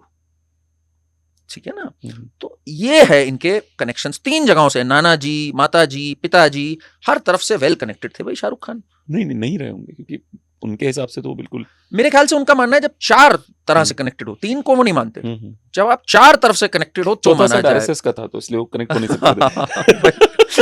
वही। अच्छा, इस कहानी में कितनी सत्यता है कि जो शाहनवाज खान थे, एक जो MI6 के कुछ डॉक्यूमेंट्स रिलीज हुए हैं, तो they spoke about a mole in the INA, जो ब्रिटिश मोल आईएनए में था, वो शाहनवाज खान तो नहीं थे। अब ये तो मुझे नहीं पता। Can you search that? I don't know to be honest, because I have heard that he was the mole. देखते हैं भाई, भगवान करे ना हो, शाहरुख खान के नाना है भाई। ये लोग बड़े मजेदार ढंग से इन स्टोरीज को घुमा कर दिखाते हैं। बट क्लेम है, दोबारा बोलो। क्लेम तो अब मैं आपको बताता हूँ जो सच है। जैसे शाहरुख खान ने बहुत जगहों पे क्लेम किया है, अरे हमारे तो पूर्वज जो थे वो आजादी के लिए लड़ रहे थे, फिर भी मैं पठान, देश के लिए। फिर भी मैं कनेक्ट पठान से करता हूँ। पठान की क्या आइडेंटिटी है वो तो एक अलग ही कहानी है पूरी। तो सेम चीज जावेद अख्तर करता है कि अरे हमारे तो जो पूर्वज थे वो जिहाद कर रहे थे ब्रिटिशर्स के अगेंस्ट और ये कर रहे थे। तो इनके जो पूर्वज थे वो थे फजले हक खैराबादी। अच्छा, ये 1857 में थे। और इनका जो पूरा जिहाद था ना, ये वो वाले लोग थे कि भाई अंग्रेजों भागो, हमें लूटने दो इस देश को। ये जो था ना इनका पठान कल्चर, इसको ये अब घुमा के क्या दिखाते हैं कि हम तो आजादी के लिए लड़ रहे थे, आरएसएस वालों की तरह थोड़ी थे, हम तो ये कर रहे थे। बाद में पता लगा फजले हक खैराबादी, ये जावेद अख्तर बड़ा डींग मारता था ट्विटर पे, अब चुप हो गया है कि अरे ये तो माफी वीर सावरकर, माफी वीर। पता लगा फजले हक खैराबादी ने ना केवल माफी मांगी है जब पकड़ा गया बाद में, उसने कहा ये कोई और फजले हक खैराबादी सेम नाम का जिसने ये सब गलत हरकतें करी थी। ये जावेद अख्तर के पूर्वज हैं। अभी न्यूज में एक नसरुद्दीन शाह की चल रही बातचीत है ना। नसरुद्दीन शाह के दादाजी कौन थे आपको पता है इस बारे में? नहीं बताइए। इनके जो ग्रेट ग्रैंडफादर थे वो थे जां फिशान खान। अच्छा, कोई शाह था पर इनका टाइटल था हाँ। Jan Fishan Khan. Hmm. He was an Afghan warlord जिसको ब्रिटिश ने एम्प्लॉय किया था 1840 में हाँ, आई रिमेम्बर। हाँ, कि हाँ, रिबेलियन जो 1857 हाँ, का है हाँ, उसको तोड़ा जा सके। He was there They in had 500 लड़ाकास with him. हाँ, हाँ, हाँ, I इसने remember. उनसे पैसे लेके 1857 को Yes, रोकने में इसकी yes. इसकी भूमिका है 1857 जो सक्सीड नहीं हो पाया। नहीं, ऊपर से उसने शायद वो भी करा, वो शायद इनसे मिलके इनकी इन्फॉर्मेशन बताता था, हाँ, ये हो रहा, हाँ, ये हो हाँ, रहा, हाँ, ये हो रहा। वही, हाँ, वही। हाँ, हाँ, हाँ। ये था जाफिशान खान। और ये भी देशभक्ति था, ये और क्योंकि शाहरुख और खान माफी गरीब पीर है है। तो ये देशभक्त है। तो ये अब आपके सामने है, ये भाई हमारे फिल्मी लोग जो हैं, और हम लोग we bought it for years together. But my question is different. Yesterday I made a reel on this कि साध्वी प्रज्ञा, कर्नल पुरोहित और मेजर उपाध्याय भी पीसीसी पे बैठे थे, एक बार आए थे यहाँ पे। इन सबको इतना परेशान किया गया, फिर भी वो इसी मिट्टी को चूम रहे हैं। तुम्हें इतना आसमान में चढ़ाया गया, तुम अभी भी गरिया रहे हो इस देश को। इसका मतलब सावरकर सही थे जब वो कहते थे कि आपकी पितृभूमि और पुण्य भूमि सेम होनी चाहिए, अन्यथा आप कभी इस देश के वफादार नहीं होगे। Don't you think? Don't you agree? Absolutely. और you accept it as that. जैसे के मोहम्मद हैं, बहुत बढ़िया एग्जांपल हमारे पास। They accept this is our पितृभूमि नाउ। अगर आप एक्सेप्ट कर लो तो कोई दिक्कत नहीं, I don't have a problem अगर आपकी पूजा पद्धति कुछ और है। Neither does RSS have, not do people have. But ये लोग, ये बहुत इंटाइटल्ड है, इनको आपने इतना सर पे चढ़ा लिया, इतना कुछ दे दिया, इन्हें लगता है ये पैदा ही हुए थे इस वजह से कि हमें स्टार बनाए। They need a star like me, I am their saviour, I am a bad habit. Shahrukh Khan बोलता है I am a bad habit. तो ये एरोगेंस और एंटाइटलमेंट वहां से आ जाती है। आई एम नॉट सेइंग कि शाहरुख खान ने कुछ भी अच्छा नहीं किया, again I want to be clear, उसका हार्डवर्क भी है जहां वो पहुंचा, I will not say that, but why lie? Ranveer Singh, कितना झूठ बोला रणवीर सिंह ने, पूरी पूरी डॉक्यूमेंटरीज बनी हुई है रणवीर सिंह ने, I was an outsider, I was this. अरे उसकी ग्रैंडमदर वाज एन एक्ट्रेस भाई, चांदपुर के, राज कपूर की फिल्मों में एक्टिंग कर रही थी, अनिल कपूर उसका मामा है, और झूठ बोल रहे हो तुम यार। और ये सिंह नाम कहाँ से उठाया इसने? नहीं, रणवीर सिंह भवानी है, सिंधी है, ये सिंधी है। कपूर वपूर है तो इसका नाम कपूर क्यों नहीं है? जैसे इसका नाम, नहीं, आई डोंट नो इसकी मदर या कौन है। अनिल कपूर इसका मामा है somehow। अच्छा। Sonam Kapoor is his second cousin I think. अच्छा। तो that is how they are. But इनकी जो दादी थी Chand Burke, as I am saying, Chand Burke क्यों नाम था उसका? और ये तो मुझे नहीं पता, but she was very close to Raj Kapoor. Raj Kapoor की पिक्चर थी, राज कपूर के बड़े लोग क्लोज थे। हाँ, राज कपूर से तो सभी क्लोज थे भाई। राज दो लोग, दो ऐसे कैरेक्टर है हमारे देश में। एक हमारे चाचा जी, जो भारत के पहले चाचा थे। हाँ, वो 62-65 की वर्ष में उम्र में बच्चों कहते थे कि मैं तुम्हारा दादा नहीं, तुम्हारा चाचा हूँ। And I don't get it, like why would you want to be a chacha? क्योंकि वो आते थे इलाहाबाद से। इलाहाबाद जैसे आप चाचा बनते हो, भौजी से मजाक करने का आपको मौका मिल जाता है। मुझे तो इसी लोग चाचा बनना चाहते थे, वो इसीलिए दादा नहीं बनना चाहते थे। और दूसरे अपने राज कपूर साहब, ये दो लोग ऐसे थे जिनके पास पास महिलाओं का जमावड़ा बहुत रहता था, और सबके सब, मतलब I am not saying that वो सेक्सुअली इन्वॉल्व थे, मैं खाली कह रहा हूँ, मतलब वो बहुत सकल, वो ताड़ना के अधिकारी थे। उस समय का अगर आप कल्चर देखो ना, तो जितने एक्ट्रेसेस थी, they were all from Muslim background. बिल्कुल, मीना कुमारी मुस्लिम नेम है इसका, महजबीन करके कुछ नाम है, मुझे समय नाम नहीं याद। मधुबाला, मीना कुमारी, नरगिस, वहीदा रहमान। हिंदुओं के यहाँ अलाउड नहीं था भाई, बिकॉज ये चीज शुरू कहाँ से होती है? नरगिस की जो मदर है जद्दन बाई, अच्छा, she was the first proper तवाइफ who started film production and other things. अच्छा जी। हाँ, तवाइफ्स वर कोर्टिसंस, जो उस समय कोठों में म्यूजिक एंड डांस और ये करती थी। Not, I am not giving it a wrong connotation, कोठे थे तब। कोठों पे ये सब जो शाही लोग होते थे ना, जो नवाबी शौक और ये सब वाले, ये जाते थे, तो वहां उर्दू की नज्म होना और कव्वाली होना, ये सब चलता था। कोठों पे क्रैकडाउन हो गया बाद में ब्रिटिश का, तो उनके पास दो ऑप्शन बचे, क्योंकि वो बहुत पावरफुल हो गए। हाँ, तो then they had two options कि भाई या तो कोठे से निकल करके somebody goes into prostitution and other things, or someone goes into the film industry, because music, dance, ये सब तो आता ही है। तो Jaddan by became a film producer, दाद भी देनी पड़ेगी। अच्छा, she took the initiative, very talented, but she was a tawaif who went into the film industry. She started making films. अच्छा, जद्दन बाई की जो मदर थी, वो भी एक तवाइफ थी वैसे। She was a Hindu. अच्छा, a Brahmin who ran away with a sarangi player जो कि मुस्लिम थे। अच्छा, और जद्दन बाई ने भी 3 शादियां करी। 3 में से जो 2 हिंदू थे, उनको कन्वर्ट करा लिया मुस्लिम में। रिवर्स लव जिहाद उस जमाने में, आप जरा सोचो किस लेवल पे। उनकी बेटी आई फिर नरगिस। तो ये जो तवाइफ्स का पूरा होल्ड था उस टाइम पे, दैट वाज अनबिलीवेबल। प्लस ये जितने पॉलिटिशियंस थे उस टाइम पे, उनके ही डिसेंडेंट्स हैं सब। मौलाना अबुल कलाम आजाद का डिसेंडेंट है Aamir Khan, Nasir Hussain, Aamir Khan is a descendant of Maulana Abul Kalam Azad. अच्छा, या देन जो आपका स्टूडियो था सबसे पहला, द फर्स्ट एवर स्टूडियो जो आपका बना था दैट वाज बॉम्बे टॉकीज। अच्छा। बॉम्बे टॉकीज की जो फाउंडर है, I am forgetting the name of the lady, मैं देखना बॉम्बे टॉकीज की founder, she is niece of Rabindranath Tagore. अच्छा। हिमांशु राय है और एक और है, दो है, देविका रानी। अच्छा। देविका रानी हाँ। Is niece of Rabindranath Tagore. ये लोग जानबूझ के नाम बदल देते हैं क्या, ताकि मतलब पता ना चले? ये तो भाई ये इस पे सर्च करना पड़ेगा, इंटरेस्टिंग बात आपने कही है। हाँ, दे तो- चेंज देयर नेम्स ताकि किसी को शक ना हो कि कहाँ से नहीं, आई कौन थिंक आ रहा नीस थी तो हो सकता है किसके थ्रू हो, कौन हो इनका पता नहीं। है। तो Devika Rani was the founder of this thing, आपका बॉम्बे टॉकीज। वहां काम कौन कर रहे थे? इन्होंने पार्टनरशिप किसके साथ करी? सासाधार मुखर्जी। हम्म। ना हुए सासाधार मुखर्जी, ये जो रानी मुखर्जी, काजोल, ओ भाई आयान साहब। मुखर्जी, इनके ग्रेट ग्रैंडफादर हैं ये। अच्छा, पर नेपोटिज्म से नहीं आए ये लोग? नेपोटिज्म से बिल्कुल नहीं। अभी नहीं तो है। आप सुनते रहो, हाँ। सासाधार मुखर्जी के हम्म। ब्रदर इन लॉ कौन थे जिनको इन्होंने हीरो बनाया फिर यहाँ देविका रानी के साथ फिल्में बनाई? दैट वाज अशोक कुमार, दादा मुनि। अच्छा। सब लिंक है ये। हम्म। अशोक कुमार के भाई कौन है? किशोर कुमार। हाँ। और इनकी जो है अशोक कुमार की ही एक ग्रैंड ग्रैंड नीस कौन है? Kiara Advani right now. अच्छा, पर अडवाणी नाम ले आए फिर वो? हाँ, वो फिर बीच में सिंधी कनेक्शन भी आया, बहुत कुछ आया। नाम से ही बदलते हैं ये लोग, मतलब दे नो की कनेक्शन नहीं दिखा के महान बनना है। अच्छा चलिए, मैं आपको उनका पता है यूएस वालों का? क्या चीज यूएस वालों का? यूएस वालों के यहाँ भी यही है। इतना? अरे बाप रे, अमेरिका के जो 47 प्रेसिडेंट हैं उसमें से 46 प्रेसिडेंट एक परिवार से आते हैं। अच्छा, हाउ? एक लड़की ने पीएचडी करी है इसी पे कि एक ब्रिटेन का कोई किंग था, अच्छा, उसका भाई मूव होके उधर चला गया था, यूएस चला गया था 400 साल पहले। उसका ही खानदान है जिसके प्रेसिडेंट बनता है। देखो, डोनाल्ड ट्रंप भी उसी का है, केवल एक प्रेसिडेंट अलग है। ये कैसे हो रहा है? ये मतलब यू थिंक दिस इज कुछ सेटअप ऐसा किया जाता है कि उसी परिवार ऐसे ही का किया। Even Barack Obama is son of a lady who belong to that family.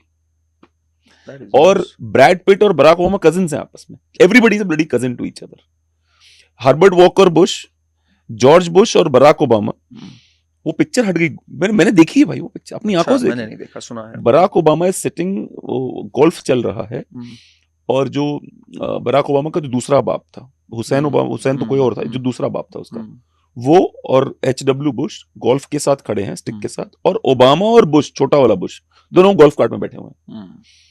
तो अपने इधर ही प्रॉब्लम नहीं है ब्रो, ये प्रॉब्लम बहुत गहरी है। These people are everywhere. दिखाना जरा क्या है। And George Herbert Walker Bush was cousin to his wife, Obama's mother, and Obama's mother's father, Obama's maternal grandmother, was first cousin to George Herbert Walker Bush. So the family relationship in there, they all had fun and games from 1215 के बाद से वो kingdom चली है उनकी, और उसी के बच्चे हैं जो राष्ट्रपति बनते हैं। केवल एक बंदा है, उसका नाम अभी मिल जाएगा, वो इनके खानदान से नहीं था, बाकी तो सबके सब उसी खानदान से आते हैं। डोनाल्ड जे ट्रम्प भी उसी खानदान का है। मतलब यही लोग हैं जो राज करते हैं। मैंने बात, हाँ, यही लोग राज करते, कोई और राज नहीं करता वहां पे। हॉलीवुड में घुसोगे आप, आपको दिखेगा उसी परिवार के सारे बच्चे हैं जो हॉलीवुड को कंट्रोल करते हैं, उसी परिवार के हैं सबके सब। इप्स्टीन फाइल उठा लो। इप्स्टीन फाइल हम फाइनली आ ही गए, चलो मुझे उस पर भी आपसे बात करनी थी। इप्स्टीन फाइल के अंदर भी जो ये बिटकॉइन वाला सुना होगा आपने, जो सतोशी था, वो भैया एप्स्टीन का ही नाम सतोशी था, इन्होंने ही बिटकॉइन शुरू किया। एंड आई एम लाइक, भाई मतलब हम किस दुनिया में जी रहे हैं? Do we even know this world where we exist? जरा मुझे पढ़ना है भाई उसका। अच्छा, ये उसकी लिस्ट आ गई है, ये पूरी लिस्ट बनाई थी एक लड़की है जिसने रिसर्च करके ये पूरी लिस्ट बनाई थी। कहां से? अब्राहम लिंकन भी उसी परिवार से आते हैं। पूरी एक फैमिली चेन है, और यही कारण है कि ब्लैक प्रेसिडेंट भी बराक हुसैन ओबामा बना, क्योंकि उसी परिवार से था वो। अगर ब्लैक भी बनेगा तो वही बनेगा, यही कारण है। मुझे, मेरा एक फ्रेंड है यहाँ वियतनाम में रहता है, लटीज नाम था उसका, तो वो कहता था कि हम लोग बोलते हैं ना, wow is a black president, बोलते shut the fuck up man, he is not black, he doesn't even know what we go through, he's a rich black, like वो n word use करते हैं ना ये लोग, this nigga is rich, he's not us, stop thinking that he's us। बहुत गालियां देता था वो इसको, कहता वो कभी रिप्रेजेंट नहीं किया इसने हमको, वो तो नहीं किया, ये गोरों का ही बंदा था, ये गोरों के लिए कभी भी रिप्रेजेंट नहीं किया, कुछ भी नहीं किया इस कम्युनिटी के लिए, ये तो एक फैक्ट है। इप्स्टीन फाइल में क्या ये राहुल गांधी जी जो एलिगेशंस रोज रोज लगा देते हैं, ये कितने सच हैं, आपको क्या लगता है? मुझे दम नहीं लग रहा इसमें, बट एक बात तो है भाई, नाम आया, मोदी जी का एक मेंशन हुआ कि इससे कर लेना, but mention doesn't make it कि यार भाई एक इन्फ्लुएंशियल व्यक्ति तो था ही उस समय जेफरी एप्स्टीन, बट इसको जबरदस्ती लाना। था कि हरदीप भाई मतलब वो उनको हम्म। सिलिकॉन वैली में एंट्री के लिए बताओ यार, तुम मुझसे बात कर रहे हो, मैं तो सरप्राइज था। नहीं, ही वाज उस टाइम पे हाँ। बहुत बड़ा ब्रोकर था ये, अच्छा। Jeffrey Epstein. मैं डोनाल्ड ट्रंप की लाइफ को मैं बहुत पहले से ट्रेस कर रहा हूँ, बहुत पहले से। I have been a very close watcher of Donald Trump's life, so I know Jeffrey Epstein कौन था, आई नो उसका लॉयर जो था जिसपे एक फिल्म भी आई है अभी, वो कौन था। He was really big at that time, Jeffrey Epstein. तो बाद में ये स्कैंडल हो गया और पूरी चीज हो गई, तो इसलिए आई एम नॉट सरप्राइज कि यहाँ के कोई लोग उनसे टच में होंगे, बट दैट डजंट मीन कि वो किसी गलत सलत चीज में इन्वॉल्व थे and they were compromise because of that I don't believe. पर भाई नहीं लगता अचानक से यूएस डील हो जाना, एप्स्टीन फाइल के रिलीज होना और यूएस डील हो जाना, जैसे इस मैं खुद मतलब नई एलिगेशंस लगा रहा हूँ, पर मैं कई लोगों से सुन चुका हूँ कि भाई यही हुआ होगा, जैसे जो नॉर्मल मुझे ही नहीं लगता, मुझे लगता है US trade deal was long due. इस पे प्रेशर ट्रंप पे भी बहुत था इस समय। There were 4 senators who voted against the tariffs on the floor of the house, बहुत बड़ी बात है ये। 4 रिपब्लिकन सेनेटर्स, सूजन कॉलिंस, रैंड पॉल, 2 और थे, एंड 11 ने लिखा कि अगर ये चलता गया will be isolated, because Trump ने भी एक अति कर रखी है ये दिस मैडनेस की। He also needed this game, and यहाँ मैं थोड़ा सरकार को भी क्रेडिट दूंगा, इन्होंने बहुत अच्छे से वेटेड इट आउट कि भाई थोड़ा टाइम हो, and they struck a good deal. मुझे ये डील भी बहुत पसंद आई। अगर जीरो का क्या सीन है, जो जीरो पे बोला जा रहा है कि हम जीरो, जो ट्रंप ने अपनी ट्वीट में लिखा था, पर उससे पहले मैं आपको गोदी मीडिया का झूठ दिखाता हूँ। Between the US and India, whereby the US will charge a reduced reciprocal tariff, lowering it from 25% to 18%. They will likewise move forward to reduce their tariffs and non-tariffs barriers against the United States. So it's very clear. She didn't mention the zero. indication has come in. Did you see that? But She I started don't doing but she didn't mention zero. ये है clear example of being a गोदी media, but unfortunately. Is it गोदी media? India today तो नहीं है यार कोई But ऐसा। ये भी behave कर रहे हैं ऐसा। ये मुझे लगता है अब हो गया, चलो। बट जीरो अगर है भी, कुछ चीजों पे अगर जीरो है, it is still a very Are good. you aware of it? और it's like कि who should we trust? क्योंकि हमारे वाले कुछ नहीं बोल रहे हैं, उधर वाला तो दहाड़े मार रहा है कि हम तो जीरो कर दिया, जीरो कर वो तो दिया। उसकी बातों को अगर हम लोग सीरियसली लेने लग गए, उसने But the spokesperson also said it, right? मैं इसको जरा थोड़ा समझाना Please, चाहूंगा हाँ, इसको कि हाँ। क्या है ये पूरी चीज। हमारा एट द मोमेंट यूएस से जो पूरा ट्रेड होता है क्लोज टू 128-129 बिलियन डॉलर्स है। जी। We have a surplus with US. कितने का सरप्लस है हमारा? मैं सिर्फ गुड्स की बात कर रहा हूँ। क्लोज टू 46 बिलियन डॉलर्स का हमारा सरप्लस है उनके साथ। पहली डिमांड क्या है कि 500 बिलियन डॉलर्स एक्स्ट्रा ले India, that is over a period of 5 years जो बात चल रही है। तो यानी ये जो 46 बिलियन डॉलर्स है, ये चीज हट जाए और हमारा जो यूएस से खरीदना है that increases, which is nominal. अगर मैं बात करूं इसमें, अगर सर्विसेज ले लें तो बहुत ही कम है, because we are buying services worth 80 billion dollars already. तो टोटल मिला के तो अगर हम 20-25 बिलियन डॉलर ज्यादा लेते हैं इनसे, very genuine demand from the US. भाई वो भी तो अपने लिए चेष्टा करेगा ना। US is losing to us in trade so far, that is number 1। Second, US के कितने प्रोडक्ट्स हैं जिनको हम चांस ही नहीं देते यहाँ पे compete करने की। हार्ले डेविडसन का एक एग्जांपल ले लो। तो कुछ चीजों पे 0% टैरिफ की अगर बात होती है, ट्रंप की तो आदत है हाइपर बोले करने, वो ठीक है बात, उसमें कोई ऐसी बात नहीं। अगर कुछ चीजों पे आ जाते हैं, हमारे भी जब टैरिफ्स हुए थे ये 50%, 50% of our things were not tariffed. Pharmaceuticals was not tariffed. Many of the heavy goods were not tariffed. What was tariffed? Textiles, gems, jewelry. बाकी जो 50% था उस पर कोई टैरिफ नहीं था हमारा। तब भी नहीं था, अभी भी नहीं था। तो यूएस की कुछ चीजें पे अगर मार्केट एक्सेस हम देते हैं, ठीक है, और बेच के दिखा दो ना, यहाँ पे इतना आसान है यहाँ पे बेचना। यूएस की चीजें इनहेरेंटली काफी महंगी है, बिल्कुल। तो this is a very smart way है कि हम 0% टैरिफ भी कर रहे हैं, हमें पता है हमारी इंडस्ट्री यहाँ काफी प्रोटेक्टेड रहेगी। एग्रीकल्चर एंड डेयरी पे नहीं खोलेंगे, ये खोलना होता कोई मतलब ही नहीं है। अब आप इसको अगर कह लो, वॉलनट्स को कह दो, आमंड्स को कह दो, एप्पल्स को कह लो, वो वैसे भी आ रहे हैं यहाँ, ऐसा नहीं है कि नहीं आ रहे हैं। वो थोड़ी हो सकता है मात्रा में और आ जाए, बट जो डेयरी सेक्टर कोर है और सीरियल्स हैं, उस पर तो सवाल ही नहीं पैदा होता गिव अवे करने का। This Piyush Goyal has been very clear, मुझे पता ही नहीं हो सकता, ये होने का मतलब ही नहीं। अमेरिका से तो हमें चीजें वैसे भी नहीं मंगानी चाहिए, क्योंकि उनका जो जिस तरह से वो उगाते हैं चीजों को, that's very bad process. So that's why cereals and dairy कोई सवाल ही नहीं पैदा होता। Apples, walnuts, almonds, maybe yes they are already coming here, उनकी मात्रा बढ़ जाएगी। तो लोगों को जो ये मिथ है ना कि अभी यूएस के लिए एग्रीकल्चर ओपन है, यूएस के लिए एग्रीकल्चर आज भी ओपन है, बट इतना हेविली टैरिफ्ड है और कुछ सेक्टर्स ओपन है, तो वो उसमें वो नहीं, उस पर टच नहीं किया इन्होंने। डेयरी और सीरियल्स का तो सवाल ही नहीं पैदा होता, इनके होश उड़ जाएंगे, तो कोई मतलब ही नहीं। And Piyush Goyal has been very clear about it also. तो बाकी फाइनल प्रिंट आना ओपन क्यों नहीं कर रहे हैं, जनता को क्यों नहीं दिखा रहे हैं? क्योंकि जनता के मन में एक तो तुमने यूजीसी ले आए, यूजीसी लाने के बाद तुम इसको छुपा रहे हो, तो एक तो नेगेटिव है जनता। छुपा नहीं रहे इसमें। देखिए 2 चीजें, अभी साइन नहीं हुई है, साइन होने में भी टाइम है, कुछ हफ्ते हैं साइन होने में। This is a very sensitive matter, दिखाना चाहिए भी नहीं मेरे हिसाब से इस समय। इसमें ईगोज आ जाती है. You are dealing with an egomaniac Trump. True. अगर हमारा मीडिया ये कहता है ट्रम्प को दी पटकनी, ट्रम्प हार गया इसमें, if this start spreading there be, एक होता है ना slip between the cup and the lip, वो वाली चीज नहीं चाहती सरकार. दो चीजें इन्होंने बड़ी क्लियर कर दी कि सवाल ही नहीं पैदा होता डेयरी सेक्टर और एग्रीकल्चर में सीरियल्स वगैरह कुछ होने का. फ्रूट्स और आलमंड्स हो जाए वो एक अलग बात है. तो इसलिए इतना बोल दिया. बाकी 18% is a very good rate. मुझे उम्मीद नहीं थी 18% की, मैं साफ आपसे बोलूंगा. मच बेटर देन जितने सराउंडिंग है, whether it is Vietnam, Indonesia. Pakistan ने इतनी जूते पॉलिश कर ली तब भी 19% पे है पाकिस्तान. और चाइना और कनाडा से तो मच बेटर है ही है, ये 30-34% है. ये एक फेयर डील है अगर आप मुझसे पूछो, and it's a good deal given the circumstances. जहां एक आदमी बिल्कुल पागल हुआ है रिवेंज दुनिया से लेने के लिए, उस टाइम पे it's a very good deal. That is how I see it. अच्छा, अभी मीडिया पे बात करी, एक और वीडियो है मेरे पास, जरा चलाना भाई. भाई जिनपिंग टेंशन में, क्योंकि उनको उनके ट्रम्प से अच्छे रिश्ते नहीं और न भारत से. जिनपिंग को पता है कि अब ये जोड़ी मिलकर उसे पानी पिलाएगी. ट्रम्प तो वो नेता हैं जिन्होंने अपने पिछले कार्यकाल में ही चीन के खिलाफ ट्रेड वॉर शुरू कर दिया था. चीन से आयात होने वाले सामानों पर भारी कस्टम ड्यूटी लगा दी थी. दूसरे वाले पे चला दे, दूसरे वाले जो बोल रहे हैं, ये तो हो गया ना. नेक्स्ट. भारत और चीन की बात हो रही है. लोग कह रहे हैं कि क्या ही गजब हो रहा है, चीन और भारत की इतनी जबरदस्त दोस्ती कैसे होने लगी, लोग पूछ रहे हैं. भाई ये हो नहीं पाता मुझसे. लाइक आप मतलब you can't buy my soul to make me do such shit.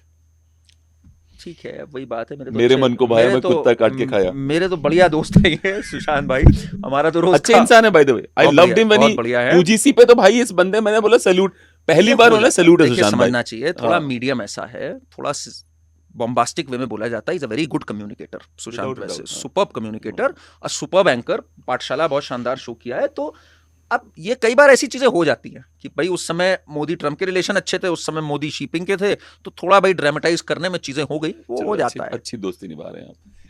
नहीं, हो जाता है. मैं इस पे ये कहूंगा, ये होता रहता है. इसको दिल से लगाने वाली बात नहीं. दिल से लगाने वाली अभी 50 और बातें चल रही हैं, तो ये तो मामूली बात है.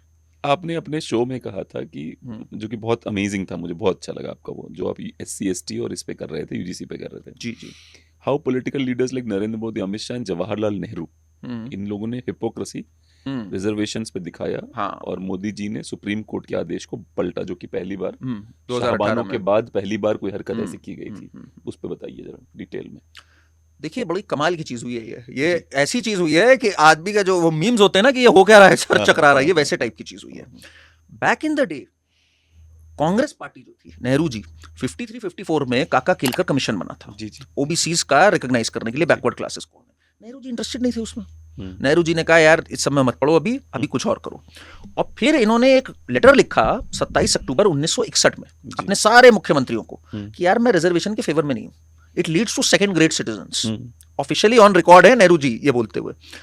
वही नेहरू जी के उनकी जो सुपुत्री आई, उन्होंने कहा ना जात पे ना पात पे, मोहर लगाओ हाथ पे. और फिर राजीव गांधी ने भी ये बात कही पार्लियामेंट में 6 सितंबर 1990 को कि भाई ओबीसी वाला जो चीज है ये नहीं होनी चाहिए, मंडल कमीशन नहीं हमें लागू करनी, ये हमारे देश को तोड़ देगा. आज उनके सुपुत्र हर चीज में जात ढूंढ रहे हैं. ठीक है, तो जो लोग अगेंस्ट थे उनके जो वंशज हैं वो आज पागल हो गए हैं. तुम्हारी जात क्या है, मिस इंडिया में कितनी जात के हैं, ये क्या है. और इधर बीजेपी जो कि उस टाइम पे नहीं थी फेवर में इन सब चीजों के, अब वो कह रही है देखो देखो देखो नेहरू जी जो थे वो SC/ST के अगेंस्ट थे. देखो देखो देखो इंदिरा गांधी तो बोलती थी ना जात पे ना पात पे, मोहर लगाओ हाथ पे. उस समय ये कहीं और थे, वो आज यहां आ गए और जो वहां थे वो यहां आ गए. तो एक आम आदमी चकरा जाए भाई कि किधर खड़े हो तुम. तो this is the hypocrisy, this is the mad dance कि भाई किसी तरह लुभा लो. और लोग मर रहे हैं आजकल. जाट कह रहे हैं हम हैं ओबीसी किसी प्रदेश में, वो कह रहा है हमें बैकवर्ड, मराठा कह रहे हैं हमें बैकवर्ड. तो जिस देश में ये होड़ लग जाए कि हम हैं इनके असली आलमगीर, हम हैं इनके लिए, हम हैं बैकवर्ड, तो ये कहां जाएगी फिर. मेरिट को तो भूल जाओ फिर इस देश में. तो this is the hypocrisy of both sides. That is what I was talking about. मुझे ये लगता है कि जैसे कांग्रेस के साथ क्या था जो आप बात कर रहे थे, उनकी वो बहुत पॉजिटिव चीज़ थी.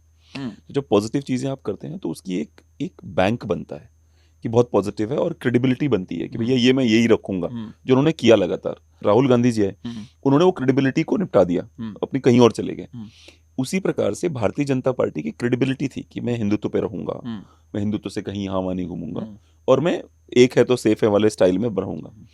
अब वो क्रेडिबिलिटी ये खर्च करते चले जा रहे हैं चुनाव जीतने के लिए.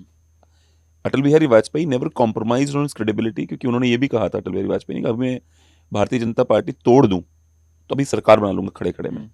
पर ऐसी बनी हुई सरकार को मैं चिमटे से छूना पसंद नहीं करूंगा, ठीक है ना। तो उन्होंने यही कहा, लेकिन भारतीय जनता पार्टी जो अपनी क्रेडिबिलिटी है उसको खर्च कर रही है दबा के, they are selling it out. उनका कहना है ऐसी क्रेडिबिलिटी को क्या हम शहद लगा के खाएंगे जहां हमें कभी मेजोरिटी ना मिले, उनका पॉइंट ऑफ व्यू है ये। भाई मेजोरिटी अगर चाहिए तो आपको ओबीसी वोट चाहिए, आपको SC ST वोट चाहिए, तो we change with the times. हम उनमें से नहीं हैं कि आप और हमारी तरह यहाँ बैठ के भाषण करें और ज्ञान दे, हमें तो पावर चाहिए भाई, और पावर के बिना कुछ होता नहीं। उनका भी एक पॉइंट ऑफ व्यू है, मैं उसको रिस्पेक्ट कर रहा हूँ। देखो पर 303 मिले थे ना, बिना उसके मिले थे। 300 बिना उसके कुछ नहीं मिलता। SC ST को कब उन्होंने किया था, कब उन्होंने SC ST एक्ट पे सुप्रीम कोर्ट के विरुद्ध गए? 2018 में गए ना। अच्छा, हाँ, अच्छा। 2018 में they went against it. But my question is different. लोगों को पता कैसे चलता है कि ये दे वेंट, जैसे ये जो दे वेंट अगेंस्ट इट, ये तो बहुत ही एलीट लोगों को पता है ना ना ना, जनता को कैसे पता चला? आप अंडर एस्टिमेट कर रहे हो ग्राउंड लेवल पे, जो गांव पे और पंचायत में और ये सब जो लोग होते हैं। एंड मोदी जी का कांस्टेंट एफर्ट रहा है ये। व्हेन मोदी जी सेड मैं एक चाय वाला हूं, व्हेन मोदी जी सेड मुझे प्रियंका गांधी ने नीच कहा, अरे हम छोटे घर से आते हैं, he was talking to that class, entire class जो उनके दिमाग में थी। When Modi ji makes someone like जो राष्ट्रपति इससे पहले इन्होंने बनाए कौन थे, Ramnath Kovind, his choices are very clear. Then Draupadi Murmu ji, तो हिज एक एक स्टेप में इनका ये कॉन्डक्ट दिखा। ये सालों की मेहनत है जो बीजेपी ने अपना सोशल बेस एक्सपैंड किया है। 70 मंत्री हैं इस समय कैबिनेट में। आपको पता है कितने ओबीसी SC ST और माइनॉरिटी के? 48 आउट ऑफ 70। तो every move Modi ji has very judiciously picked कि यार हर तरफ से मैसेज जाना चाहिए, हम ओबीसी के साथ खड़े हैं, हम SC ST के साथ खड़े हैं। तो आज बीजेपी की to their credit power possible इसी वजह से हो पाई है that they could shed Vajpayee's image कि अरे एक ब्राह्मण ही जो है वो प्रधानमंत्री बनेगा और RSS का प्रमुख भी एक ब्राह्मण ही बनेगा। इसको इन्होंने बहुत मेहनत से शेड किया है, इनको क्रेडिट भी देना पड़ेगा इस बात का। मुझे ऐसा लगता है जैसे कि एक वो वीडियो मैंने भेजा है, ट्विटर वाला वीडियो, देश के युवाओं के लिए मजबूत जमीन तैयार कर रहा हूं, तो कांग्रेस मोदी की कब्र खोदने के कार्यक्रम करवा रही है और मोहब्बत की दुकान खोलने वाले मोदी तेरी कब्र खुदेगी के नारे लगा रहे हैं जी। अपने लिए बड़ा बुरा लग गया भाई को। ब्राह्मण गो बैक चल रहा है, ब्राह्मण को जिनोसाइड कर देंगे, ब्राह्मण को मार के गाड़ देंगे, ठीक है, ऐसे बहुत सारे बयान मिलते हैं। उस पे भाई चुप रहता है बिल्कुल उस पे। तो ये राहुल गांधी वाली हरकत और अखिलेश यादव वाली हरकत हुई ना कि मुसलमान आएगा तो हम कुछ नहीं बोलेंगे, चाहे वो बम ही फोड़ दे, हम बोलेंगे नहीं भटका वो बच्चा था। ये वही चीज कर रहे हैं दूसरों के लिए। तो वो अलग तरीके से समाज डिवाइड कर रहे थे, ये अलग तरीके से समाज डिवाइड कर रहे थे। समाज ने बोला ना, UGC पे हम सब ने बोला ना, इस पे भाई गलती करी इन्होंने अपनी बारे में, तो बड़ा बुरा लग गया ना इनको। तुम्हारी तो खबर खुद नहीं सकती, तुम तो सबसे पावरफुल आदमी, अभी विक्टिम कार्ड खेल रहे हो, खड़े हो मुझे तेरी खबर खुलेगी, तुम्हें कोई कुछ नहीं कर सकता तुम्हारा। मैं सिर्फ ये कह रहा हूं, जब मेरी बारी आती है, मैं ब्राह्मण नहीं हूं व्यक्तिगत रूप से, मैं ब्राह्मण नहीं हूं, पर मुझे क्यों बार बार बाकी ब्राह्मणों को क्यों बार बार परेशान किया जाता है? और जब वो परेशान होते हैं तो क्यों नहीं पुलिस कार्रवाई करती? क्यों नहीं इस देश की सरकार? ये बराबरी है, ये इक्वालिटी है इस देश में। नहीं, ये वैलिड क्वेश्चन है। ब्राह्मण्स की जो इधर Brahmins general category, so called upper caste तो क्या है ही नहीं कुछ हमारे यहाँ कॉन्सेप्ट ऐसा, बट इनके साथ जो गलत हुआ इधर, तो वो तो एक वैलिड क्वेश्चन है भाई, वो तो इनसे उठाना चाहिए। बट ये जो पार्लियामेंट में बिहेवियर हुआ, ये तो अनकॉल्ड फॉर है ना। ये जो बिहेवियर है, ये जो हो हल्ला कर रहे हैं राहुल गांधी और जो महिला सांसद आ रहे हैं, मैं कहता हूँ एग्जैजरेशन है कि भाई मेरी जान को खतरा है, बट ये जो लैंग्वेज है, मोदी तेरी कब्र खुदेगी, और ये जो राहुल गांधी का बिहेवियर है, ये तो अनकॉल्ड फॉर है ना। This is why do they have to give this behavior? No one is supporting Rahul Gandhi. Rahul Gandhi, अभी थोड़ी देर पहले बात करते करते अनफॉर्चुनेटली मेरे मुंह से निकला पप्पू वर्ड निकला मेरे मुंह से। मैं सिर्फ इतना कह रहा हूं कि भैया जब अपने ऊपर बात आई तो आपको बहुत बुरा लग गया, और एक पूरी कम्युनिटी को वैलिड क्वेश्चन है ये, दिन रात कहा जा रहा है इसको खत्म कर देंगे, गो बैक, और तुम्हें कब्र खोद देंगे, ये कर देंगे, उस पे आप नॉर्मल हो, आपको फर्क नहीं पड़ता उस पे। अच्छा, और प्रिंसिपल सेक्रेटरी वही चाहिए आपको। प्रिंसिपल सेक्रेटरी नहीं रिप्लेस कर पाए आज तक, पिछले 70 सालों से आप प्रिंसिपल सेक्रेटरी नहीं ला पाए कि भाई एक और कास्ट का कोई मिल जाए, बहुत मुश्किल से कोई एक दूसरे कास्ट का होगा, वरना सब वही ब्राह्मण आते हैं, देश वो चला रहे हैं, और आपको उनको गालियां भी देनी है। वो समझ में नहीं आता मेरे। अनजस्ट, टोटली अनजस्ट है कि ब्राह्मण शुड नेवर बी टारगेटेड। इसमें ब्राह्मण क्या, anyone should not be targeted, और स्पेशली जो जनरल कैटेगरी जो उनको एक रफ डील मिली है इस देश में, अनबिलीवेबल है वो तो। I think they forgot how to use shastra, मुझे ये भी लगता है। और मुझे ये भी लगता है भाई कि इनको ना जानबूझ के इसलिए भी दबाया गया क्योंकि सत्ता को ये पता था यही इकलौते हैं जो हमें चैलेंज कर सकते हैं, बाकी तो हम भेड़ बकरियों की तरह हाँक लेंगे। उनको लगा ये ऐसे हैं जो रूल कर चुके हैं पास्ट में, जो सोच सकते हैं, जो चीजें बदल सकते हैं, तो एक काम करो।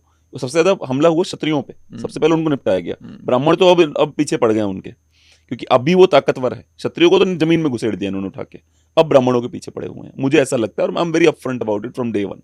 मुझे ये फीलिंग आती है बार बार। ये देखिए, इसमें गलती मैं हमेशा ये बोलता हूँ समाज की ही होती है जी। समाज अगर सो रहा है, जब पहली बार ये हरकत हुई तब समाज उठ के नहीं आया। सबसे बड़ा इसका एग्जाम्पल है जो हिंदू टेम्पल स्टेट कंट्रोल में चले गए।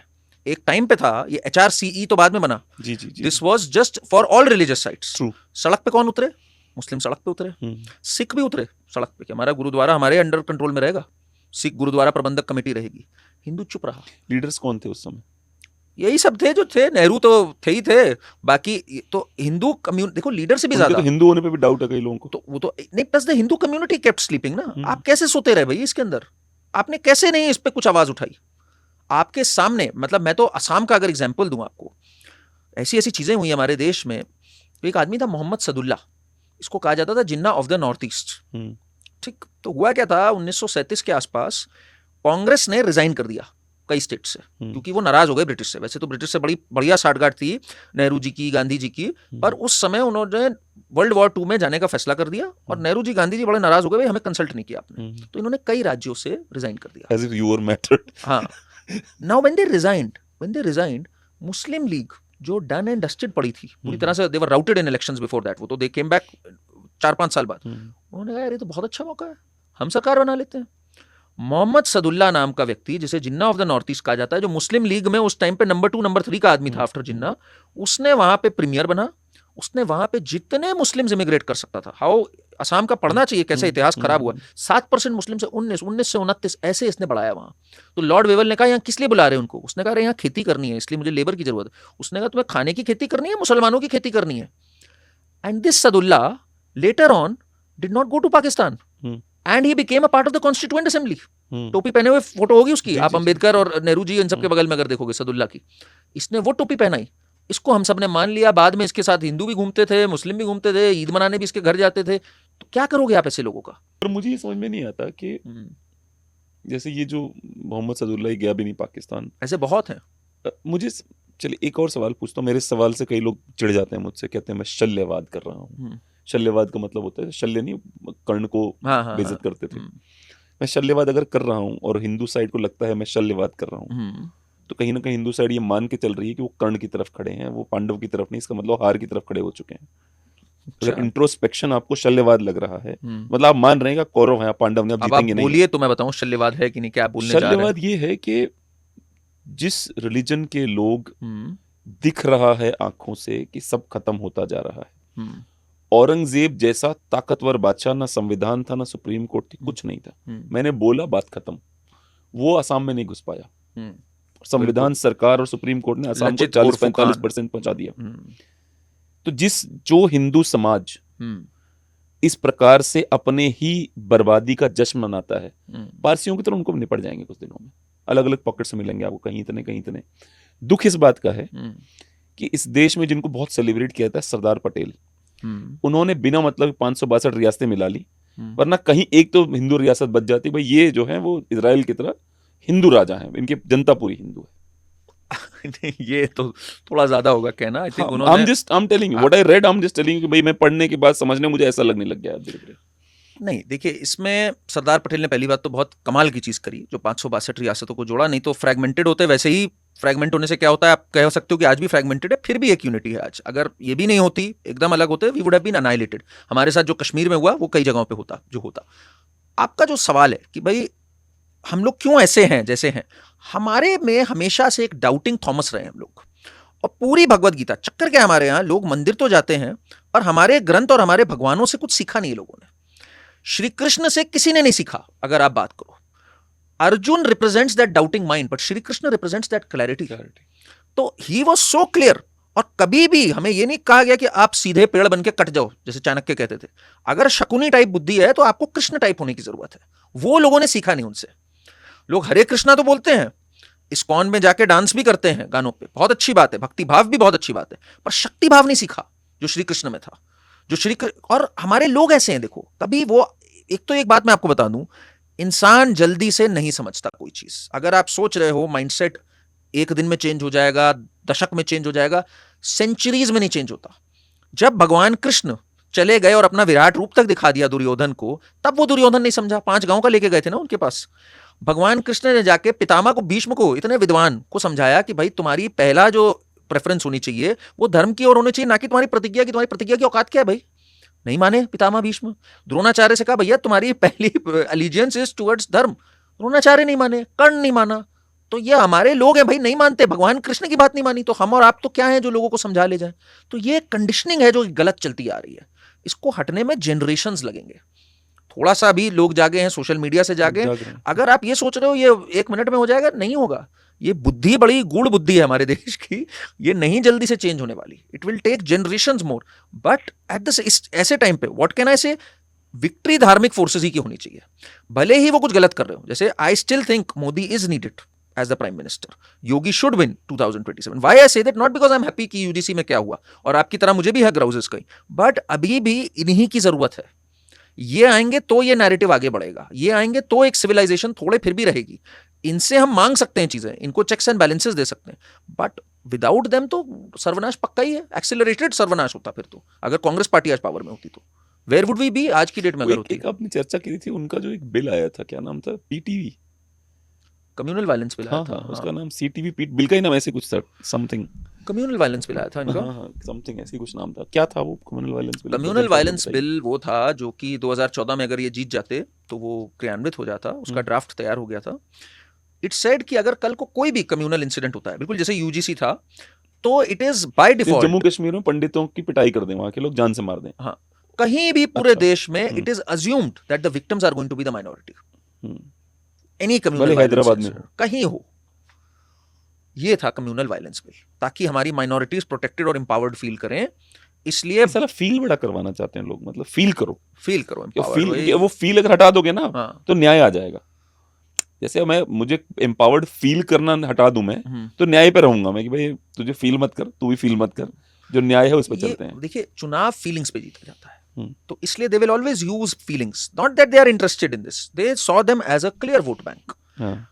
अगर मैं आपको इतिहास में जाऊं, नेहरू राइट आफ्टर इंडिपेंडेंस की कुछ स्पीचेस पढ़िएगा आप नेहरू की। 1947 के बाद he went to Aligarh Muslim University and other places. Nehru ने क्लास ली हुई है मुसलमानों की उस टाइम पे। अच्छा, नेहरू की स्पीच है उस टाइम पे कि तुम लोग का क्या कल्चर है, हमारा कल्चर तो राम और कृष्ण है, क्या कहा जाएगा इस कल्चर के बारे में जिससे देश टूट गया, जिससे ये टूट गया। नेहरू हैज मेड दो स्पीचेस। अच्छा, Now that was that the real Nehru talking? We will never know. After that, Nehru was advised by Mountbatten कि यार अगर तुम ये करोगे तो Sardar Patel has a larger footprint on the ground, तुम्हें कोई वोट बैंक कंसोलिडेट करना है। दैट इज व्हेन नेहरू की स्पीचेस सुनिएगा जरा, 47 to 48 में एक चेंज देखोगे आप नेहरू में। अच्छा, तो दे कैलकुलेट। मैन और द लेडी माउंटबैटन तो had the ears and the heart. Lord Mountbatten just had the ears. हाँ, Lord Mountbatten just had the ears perhaps. तो अरे एक किताब है, शायद आपने भी पढ़ी होगी, हे राम, जो हमारे प्रखर श्रीवास्तव जी ने, अरे मेरे बड़े निकटम, सुपर्ब बुक लिखी उन्होंने, बहुत शानदार किताब है। उसमें वो एक जिक्र करते हैं कि डायरेक्ट एक्शन होता है बंगाल में, और उसका जो बदला है वो बिहार में लिया जाता है, ठीक है। और जैसे बिहार में बदला शुरू होता है, वैसे हमारे प्रधानमंत्री जी उस समय उसको भेज देते हैं। उस समय वो भी प्रधानमंत्री थे बाय द वे, 46 में बन गए थे, 46 में बन गए। तो वो उन्होंने तुरंत सेना भेज दी, जबकि बंगाल में भेजी क्योंकि वहां पे कुछ और गेम था। और उसके कहीं भाषण देने गए तो कोई बिहार का एक बंदा था जिसने इनको ये भाषण दे रहे थे, तो नीचे चिल्ला गरिया दिया उसने इसको कि तुम्हारी वजह से हमारे बच्चे मर गए। शायद एक गांव के या एक छोटे से टाउन में 300-400 लोग सेना गोली मारे गए थे। हेराम वाली किताब में ढूंढ के रेफरेंस डाल दूंगा इसमें। तो ये कहते हैं ये उतर गए स्टेज से उसको पीटने के लिए। वो बेचारा पानी में कूद गया, ये भी पानी में कूद गए। बाद में आर्मी वालों ने इनको निकाला, पागल वागल हो क्या आप? ठीक है, तो ऐसे महापुरुष थे हमारे, मतलब ये इतने, ये बहुत इंटाइटल्ड थे। हाँ भाई उस जमाने में आप सोचो, they were one of the biggest lawyers, Motilal Nehru, बिल्कुल, एंड जिन्ना, ये अंग्रेजों की दलाली थी पूरी। हाँ, सॉरी टू से दैट, 3 से 4 हजार रुपए प्रतिदिन की कमाई थी उस जमाने में। अरे बाप रे, जब उस जमाने में बात कर रहा हूं, 5 रुपए भी नहीं थी। तो अब आप सोचो इतने पैसे किसके पास थे? ये जो प्रिवी काउंसिल और इन सब के केसेस होते थे, ये सब लड़ते थे। लंदन में पले बड़े, मेजरली पढ़ाई वहां से करी, तो they had a very different world view ही नहीं था यहाँ का। तो इसलिए इनको बर्दाश्त ही नहीं हुआ कि किसी ने ऐसे बात कर दी मेरे से. ये a very different world view Nehru, and that is what screwed us. बिल्कुल कनेक्टेड ही नहीं था यहाँ से. अभी भी देखो ना, राहुल गांधी से कहाँ कनेक्ट कर पाता है कोई भी. राहुल गांधी से मैं एक और बात बोलूंगा, कई लोगों को लगता है Muslims like Rahul Gandhi, they don't. They think he represents what we think should happen. तो इसका मतलब ये नहीं कि जो सड़क पे मुसलमान जो बेचारा ठेला लगा रहा है वो राहुल गांधी से रिलेट कर रहा है. ही आल्सो डजंट लाइक हिम. ये बोलता है पागल है आदमी, कौन रिलेट तभी करेगा तो उससे. ओवैसी को वोट मिल गए अभी जब बीएमसी का ओवैसी चुनाव को तो हुआ. भाजपा वाले खड़ा कर रहे हैं. आई डोंट अंडरस्टैंड भाजपा की पॉलिटिक्स क्या है. आई जस्ट डोंट कि क्या गेम है. मतलब आप नया जिन्ना खड़ा कर दे रहे हो यार. मतलब with all due respect Owaisi साहब, आई रिस्पेक्ट हिम, बहुत अच्छे इंसान है वो. मतलब ऐसा कह सकते हैं हम. But I'll be honest with you. I have called Owaisi ji. I have spoken to people on phone. Owaisi was most respectful. And I've spoken to some of the Hindu leaders. बड़े महान बनते हैं और phone पे उनकी भाषा सुनेंगे आपके होश उड़ जाएंगे. अरे रखो यार, बाद में बात करेंगे, अभी टाइम नहीं है. This is how they speak. इसका मतलब ये नहीं बहुत ऑक्यूपाइड है वो, but this is how they speak. Owaisi was very respectful to me. कई लोग मुझे बोलते हैं कि तुम ओवैसी की तारीफ करो. मैं तारीफ नहीं कर रहा हूँ भाई. जो जैसा था, मुझे जो जैसा मिलेगा वही तो बोलूंगा ना मैं. वो ठीक है, बट बंदे, मतलब वही बात है, बंदे का एजेंडा तो बड़ा क्लियर है ओवैसी का. क्या है ओवैसी उनका का एजेंडा? भाई क्या है ओवैसी का? वन ऑफ द, जो बंदा ट्रिपल तलाक के फेवर में खड़ा हो, है ना, जो बंदा वुमेन रिजर्वेशन बिल के खिलाफ खड़ा हो, जो बंदा स्वर्ग जन्नत में महिलाओं की बॉडी डिस्क्राइब कर दे, हाँ, ये कैसे दिखेंगी वो, हाँ, दो आगे दो पीछे. और जिसका एजेंडा बड़ा क्लियर और कॉन्स्टिट्यूशनल के उस पे पीछे छुपता हो, और एंटीसीडेंट्स भी हमें पता है रजाकार्स ने क्या किया था. बिल्कुल. और नाम तक नहीं बदलता अपनी पार्टी का. हाँ, तो क्लैरिटी देखो आप उसकी. तो वो बंदे को मैं ह्यूमनाइज करने में इंटरेस्टेड नहीं हूँ ओवैसी को. मुझे लगता है ये जो हमारा मीडिया है उसने ओवैसी जी बैरिस्टर साहब करके उसको सर पे चढ़ा रखा है. और इस सरकार ने भी बहुत सर पे चढ़ाया उसको. ठीक है भाई, बोल दिया उसने ऑपरेशन सिंदूर में आपके सपोर्ट में, तो बावले थोड़ी हो जाओगे आप उसके पीछे. उसमें वो तो उसको भी मुश्किल हो रही हटने में उससे. हाँ, इनको भी मुश्किल हो रही है उससे दूर हटने में. हाँ. दोनों फंसे हुए हैं क्योंकि उसकी भी जनता है कि मतलब क्या हो गया ये. एंड कट्टर कंजर्वेटिव व्यक्ति है वो. कंजर्वेटिव क्या, ऑर्थोडॉक्स पैरोकियल व्यक्ति है वो. राजदीप सरदेसाई ने बताया, मैं उसके घर गया, वाइफ आपसे नहीं मिलेगी, वाइफ आएगी ही नहीं उस एरिया में. ये तो हालत है इस बंदे की. Which is fine. मेरा क्या, मैं सिर्फ एक बात कहता हूँ, मुसलमान अपना इस्लाम अपने घर में रखें. I am very happy with them. अपने ना मेरे सड़क पे ला बेटा, ना मेरी बीवी को बता, ना मेरी बहन को बता उनको क्या करना है. As long as you doing that, I am happy. ठीक है, that is a viewpoint, but मतलब ये this is what they stand for. When a person stands for this, तो आप समझो उसका वर्ल्ड व्यू क्या है. एक और एलिगेशन लगा था कि हैदराबाद जैसी शानदार लोकेलिटी में शानदार घर है उसका. शानदार घर भी नहीं, और किला है 3000 एकड़ का वक्फ की जमीन है. सुना जिस पे ये 8 रुपए पर एकड़ का किराया देते हैं. 3000 एकड़ पे. सोचिए आप. और इसी, अब ये नहीं लड़ेगा वक्फ के लिए, अगर ऐसा एलिगेशन सही है तो. अगर ये नहीं लड़ेंगे तो कौन लड़ेगा भाई? मेरी इतनी जमीन है, मेरे पास ही है, और मैं आई एम द बेनिफिशियरी, तो मैं तो चाहूंगा वक्फ कंटिन्यू रहे. तो वक्फ में भी जैसे बॉलीवुड में है ना, तो वक्फ में भी देयर आर 250 फैमिलीज आया था which control पूरा 80 to 90% of the revenue of Waqf. Is it true कि 40 लाख एकड़ है इनके पास? हाँ, 40 लाख एकड़ है. कितने, मैं भूल गया इस समय क्या आंकड़ा है, आई फॉरगॉटन इधर कितना है. 40 लाख एकड़ है कितना मुझे पता. थर्ड लार्जेस्ट लैंड ओनर है ये after. They can create another Pakistan easily. या बहुत है. तो मैं तो उम्मीद थी कि मुझे हमारे 9.4 लाख एकड़ है ना. अच्छा, वही मैं कह रहा था कुछ. हाँ, 8 लाख प्रॉपर्टी है शायद, और 9.4 लाख एकड़ है इनका पास. अच्छा, अधिक पाकिस्तान का लैंड कितना है टोटल, कितने एकड़ में है? 9 लाख. नहीं बहुत कम है फिर. हाँ, फिर तो कम है अभी काफी. बहुत बड़ा. पर मिनी पाकिस्तान तो बन मिनी पाकिस्तान तो है ही, वैसे ही है यहाँ पर मिनी पाकिस्तान. तो आपको कोई शक है क्या इस देश में? इस देश में जो लोग पाकिस्तान बनाना चाहते थे वो रुक गए यहाँ पे. ये कोई छोटी बात थोड़ी है. बट मुझे ऐसा लगता है कि उसमें उनकी एक माइंडसेट है. उनका ये है कि जीता हुआ देश है, हम हुक्मरान थे यहाँ के, ये कंजर हम पे राज करेंगे. यही थॉट है. यही thought. Do you agree with? या 100% ये थॉट है ना. और हम लोग इंक्लूडिंग स्टार्टेड विद मौलाना अबुल कलाम आजाद. वो भी यही सोचता था. हाँ, और क्या सोचता था मौलाना अबुल कलाम आजाद? वो ये भी सोचता था. पहला एजुकेशन मिनिस्टर है. हाँ, जो स्कूल तक नहीं गया है. हाँ, और वो इसीलिए कहीं नहीं गया. वो जब जैसे उसका जो थॉट था, जिसके लोग कहते हैं ही वाज अगेंस्ट पाकिस्तान, हमने जिन्ना की 2 नेशन थियरी पे लात मार दी. बुलशिट. लात मारी तुमने. It's a bullshit, biggest bullshit which you ever sell to Hindus. और कुछ चूतिए हिंदू तुम्हारी बात भरोसा कर लेते हैं. Sorry to say that. क्योंकि मौलाना का आजाद का ये था कि इकट्ठे इतने करोड़ में रहेंगे तो प्रेशर अच्छा डालेंगे इनके ऊपर. इनका मानना है ये पूरा मुगलिस्तान है, ये पूरा इस्लामिस्तान है. ये कैसे कि ये कौन होता है हमें ये देने वाले, पूरा ही हमारा, दिल्ली हमारा, ये सब हमारा. ये माइंडसेट है इनका. लड़ कहाँ रहे हैं भाजपा वाले इस माइंडसेट से? मुझे तो नहीं दिखता लड़ते हुए। नहीं, लड़ने में और क्या करेंगे ये? अभी ये सोसाइटी की तरफ से भी तो आना चाहिए ना कुछ चीजें। आज जो मेरा फ्रिंज था तुमने खत्म कर दिया यार उसको। मेरे पास जो 2-4 पकड़े थे, बजरंग दल था, वीएचपी था, इन्होंने खत्म किया ना उसको। जो सड़क पे जो लड़ सकता था छोटा मोटा, वैसे भी हम लड़ते नहीं है, अजीब लोग हैं हम। 1000 स्क्वायर फीट का घर ले लिया, एक वैगनार गाड़ी ले ली, एक लड़का एक लड़की पैदा कर रही। अब हिंदू सेटल हो गया है। अब वो क्या है, वो टैक्स पेइंग मशीन बन चुका है। हर महीने टैक्स लो मेरे से आप। जो मेरा 2-4 बेचारे लड़ते थे उनको तो इन्होंने खत्म कर दिया। तो गड़िया साहब को इन्होंने खत्म कर दिया, कटियार साहब को इन्होंने खत्म कर दिया। सबको खत्म करते चले गए। योगी जी खड़ा उनको भी खत्म कर रहे हैं कि ये भी नहीं चाहिए हमको। समाज को खड़ा होना होगा ऐसे में, और कोई चारा नहीं है। सिंपल सी बात है ये तो एक बहाने वाली बात है। अब ये सीए हुआ, सीए पे कोई लेना एक ना देना दो, ये लोग सड़कों पे उतर आए, हमारी सिटीजनशिप खतरे में, जबकि किसी की कोई सिटीजनशिप खतरे में नहीं थी, इन्होंने जला दिया। कितने हिंदू बाहर निकले to oppose this? How many Hindu stood with the government at that time? How many took to the streets? None of them. They took to the streets, they burned the city, Shaheen Bagh कर दिया, दिल्ली राइट्स कर दिए। मेरे पास counter है उसका। 11 करोड़ भाजपा के कार्यकर्ता कहाँ थे? सो कॉल्ड सबसे बड़ी पार्टी है। तो 11 करोड़ भाजपा के कार्यकर्ता ही क्या?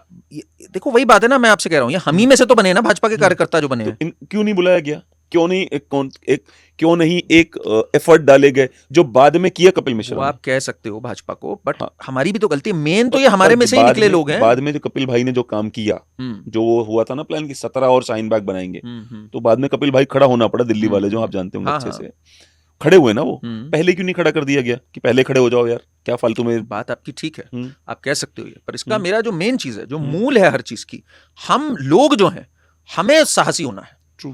और हमारे लोग, ये बड़ी अनपॉपुलर स्टेटमेंट होगी, हमारे लोगों में कमी है। देखिए ये सिंपल सी बात मैं बोलता हूं। आज अगर अनसिविलाइज्ड भी है कोई जगह, अगर हम सिविक सेंस की भी बात करें, इट इज ऑन अस। बिल्कुल। और हमारे में से ही लोग ये नेता बनेंगे, मेयर बनेंगे, कल को पार्षद बनेंगे, ब्यूरोक्रेट बनेंगे, वो वही हरकतें सामने लेकर आएगा। तो जब लोग ही ऐसे हैं ना, तो जब फसल फिर वहां से जो निकलेगी वो ऐसे ही निकलेगी। ये आई बॉयल डाउन टू दैट। ये मैं जितनी जगहों पे होकर आया, मैं विदेश कई जगहों पे होकर आया, आई हैव रियलाइज्ड कि प्रॉब्लम हमारे लोगों में, नेताओं को बेकार बोल रहे हैं हम। बिल्कुल। यही व्यक्ति जो इस समय भाषण दे रहा है सोसाइटी के बाहर खड़े होकर कि हमारे नेता खराब है, कल को इसको नेता बनाओ, ये सेम हरकत करेगा। ये बहुत बड़ी दिक्कत है हमारे में। हमारे अंदर सिविक सेंस, सेल्फलेस बिहेवियर, इतना सेल्फलेस था ये समाज, and this was the greatest civilisation which has the least civilised people now, one of the least civilised people. अब कोई आदमी अपने बियॉन्ड सोचता नहीं है। आपको मैं बता रहा हूं, इन एनी प्लेस जहां बिल्डर प्लॉट्स हो, 4 फ्लोर एक साथ रह नहीं पा रहे हैं। वो कहीं गाड़ी लगा देता है, वो कहीं कुछ कर देता है, वो कहता है भाड़ में जाओ तुम। कोई वॉशरूम जाता है, उसको सही छोड़ के नहीं आता कि यार मेरे को क्या करना, मैंने कर लिया, भाड़ में जा, दूसरा वाला साले को आए इन्फेक्शन हो, मरे मेरी बला से। हॉस्पिटल्स में चले जाओ आप एक लिफ्ट से बाहर निकल आओ यार, बाहर वाले अंदर घुस जाएंगे, आपको गिरा दें, धक्का दे दें। मुंबई लोकल जो होती है, What is happening? अभी very good friend of mine, Shehzad and Tehseen दोनों ही हैं, उनकी मदर, अरे मैंने देखा वीडियो, आपने देखा, किसी को फर्क नहीं पड़ता, ठोक दिया, आगे बढ़ गए। रिमोर्स, एम्पैथी बेसिक खत्म हो गई हमारे लोगों में। मुझे ऐसा लगता है कि हिंदुओं के साथ एक काम हुआ, गड़बड़ हुई उनके साथ में। उनको ये कहा गया कि पैसा is more important then spirituality. जैसे मेरे माँ बाप ने मुझे ये सिखाया कि बेटा पैसा इतना इंपॉर्टेंट नहीं है, तेरा सोल इंपॉर्टेंट है, तेरी स्पिरिचुअलिटी। जब मेरे पिता 10वीं फेल थे, माता जी 5वीं पास हैं, तो उन्होंने मुझे कभी ये नहीं पढ़ाया कि कार्ल मार्क्स क्या कहता है ये पढ़ तू। उन्होंने बताया कि देख बेटा ये रामचरितमानस है, देख बेटा हरिश्चंद्र राजा की कहानी, त्याग में देख कितना सुख है, संतोष में कितना सुख है।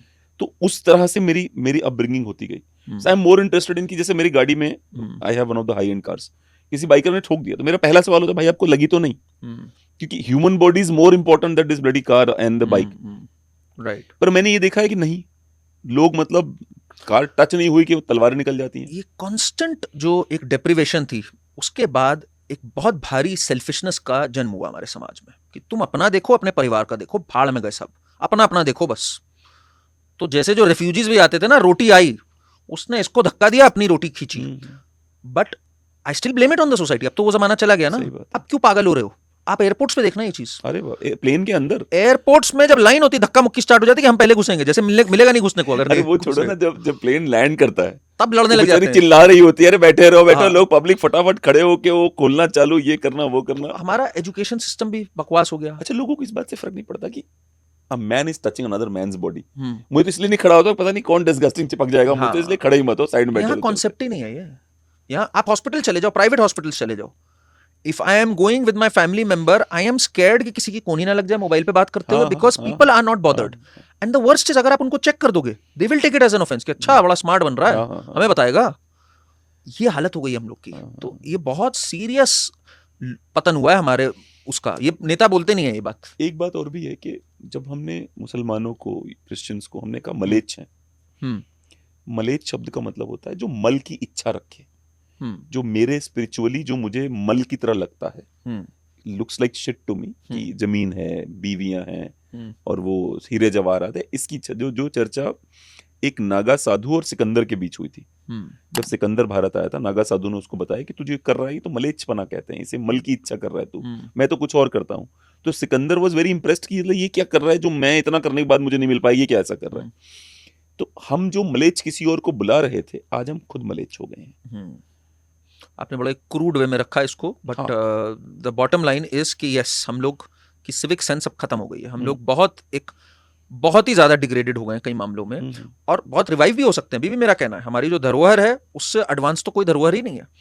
सर्वे भवन्तु सुखिनः सर्वे सन्तु निरामया, जो ये एथॉस थे कि सबका भला हो, सबका सुख हो, वो आज आ गया भाई हमारा हो जाए, बाकी तुम भाड़ में जाओ। सर मुझे ऐसा लगता है, I don't agree with this, मुझे ऐसा लगता है जिसका साथ उसका विकास, सबका साथ सबका विकास नहीं।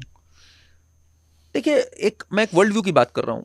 अब तो आप पॉलिटिकल, मैं पॉलिटिकल ले गया जानबूझ के, हो तो बात आपकी सही है। You have to be practical. देखिए कृष्ण जी, मैं I go back to Krishna ji. Krishna ji is the greatest teacher, मेरा ये मानना है। ही वांटेड सबका भला हो, पहले तो कौरव का भी भला हो, पांडव का भी भला हो, पूरे जनमानस का भला हो। बट फिर if choices have to be made, तो भाई जो धर्म के साथ हो, जो आप कह रहे हो सबका साथ में, जो धर्म के साथ हो फिर उसी का भला होगा, फिर दूसरे को will have to face the consequences. बहुत क्लिनिकली ऐसे में फिर चलने की जरूरत है। But the basic goodness we perhaps don't need to let go. अगर वो हमने लेट गो कर दी तो खत्म ही हो जाएगा बिल्कुल। बट मूर्खता और अच्छाई में जो फर्क होता है वो हमें पता होना चाहिए। वो अनफॉर्चुनेटली हमें पता ही नहीं है। कब लगता है आपको, ये अंतिम सवाल है मेरा आपसे, कि आपको कब लगता है कि जनता के अंदर सिविक सेंस आप आ सकता है? कितने साल और लग जाएंगे, या जनता धर्म को लेके कम से कम बेसिक अंडरस्टैंडिंग तो आ जाएगी, भाई धर्म तो ये कहता है? कब तक लगता है? How many more years do we need? और अंतिम में उसमें एड ऑन है कि how many more years do we need to give reservations continuously, क्योंकि वो भी इसी का हिस्सा है। बहुत अच्छा सवाल है आपका। बहुत स्ट्रांगली लिंक्ड है दोनों चीजें actually, whether it sounds good और नॉट, ये बहुत स्ट्रांगली लिंक्ड है। मुझे अभी मीलों दूर लगता है वो समय, कई दशकों दूर लगता है जब हम लोग सिविलाइज्ड होंगे। अभी तो हम लोग फ्री फॉल में हैं कई मायनों में। धर्म को लेके एक भावना आई है जो कि बहुत अच्छी है, बट अभी उसका धर्म को भी लोग सिर्फ पॉलिटिकली समझे हैं। पहली बार लोगों ने समझा हाँ हमारी identity should be asserted, but rights की बात कर रहे हैं। भी रिस्पॉन्सिबिलिटीज और ड्यूटीज तक तो कोसों दूर तक नहीं गए हैं ये। उस पे जाने में इनको कितने साल लगेंगे, हो सकता है कई दशक लग जाएं। 1-2 दशक तो मैं देखता हूं लगेंगे।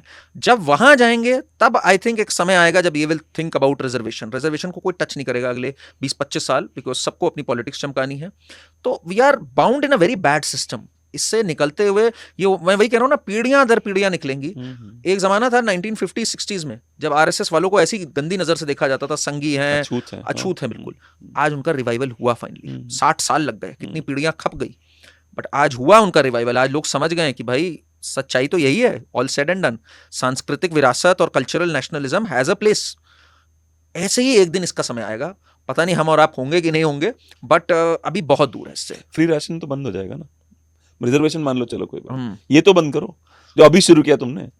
कोविड को गए सदियां बीत गई, कोविड को तो गए, वो पैसा हम बिजनेसमैन के ऊपर थोड़ा बहुत लगा दो, लोन दे दो। इस पे मैं वैसे एक लॉजिकल बात बता दूं, अब तो खैर इसको एक्सटेंड कर दिया 5 साल।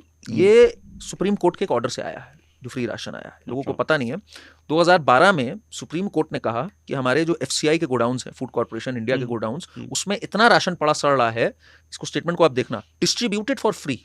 तो तब शरद पवार एग्रीकल्चर मिनिस्टर होते थे यूपीए के, उन्होंने कहा I will not distribute it for free. तो सुप्रीम कोर्ट ने इनको लताड़ लगाई, he still didn't agree, so stupid of them. 2014 में जब मोदी जी आ गए उसके बाद he agreed for it. We are wasting so much. अब ये एक अलग शर्म की बात है कि why have we not been able to build capacity, वो आपका बहुत अच्छा है, बट अगर आप कैपेसिटी नहीं बिल्ड कर रहे हो और आपका राशन सड़ रहा है, और कोविड में हमारा इतना सरप्लस राशन था कि हमने कोशिश करी उसको बाहर बेचने की, बिका नहीं, इतना सब स्टैंडर्ड क्वालिटी का था। अच्छा, तो अगर आपके पास भाई जब तक कैपेसिटी नहीं बना रहे हो, कैपेसिटी बिल्डिंग के लिए एग्रीकल्चर रिफॉर्म्स चाहते थे, ये फार्म बिल्स भी लाए थे, इन्होंने रोल बैक कर लिए। शर्मनाक डिसीजन था रोल बैक करना, वो होने चाहिए थे। अगर आप कैपेसिटी नहीं बना सकते हो तो भैया डिस्ट्रीब्यूट करते रहो, मेरा ये कहना है। कैपेसिटी बना लो तो डिस्ट्रीब्यूट करना बंद करो। अभी हम दूर दूर तक नहीं है उस कैपेसिटी को बनाने के, इसलिए प्लीज डिस्ट्रीब्यूशन जारी रखो। ये आपकी जनता को भी पता होना चाहिए। एनीवन हु सेज क्यों डिस्ट्रीब्यूट कर रहे हो, बिल्कुल करो, या तो गोडाउन बनाओ उसको स्टोर करने के लिए, या प्राइवेट प्लेयर्स को लाओ ताकि कैपेसिटी बना सको। ठीक है भाई, thank you so much. Thank you जी, thank you. It was wonderful talking to pleasure you. Pleasure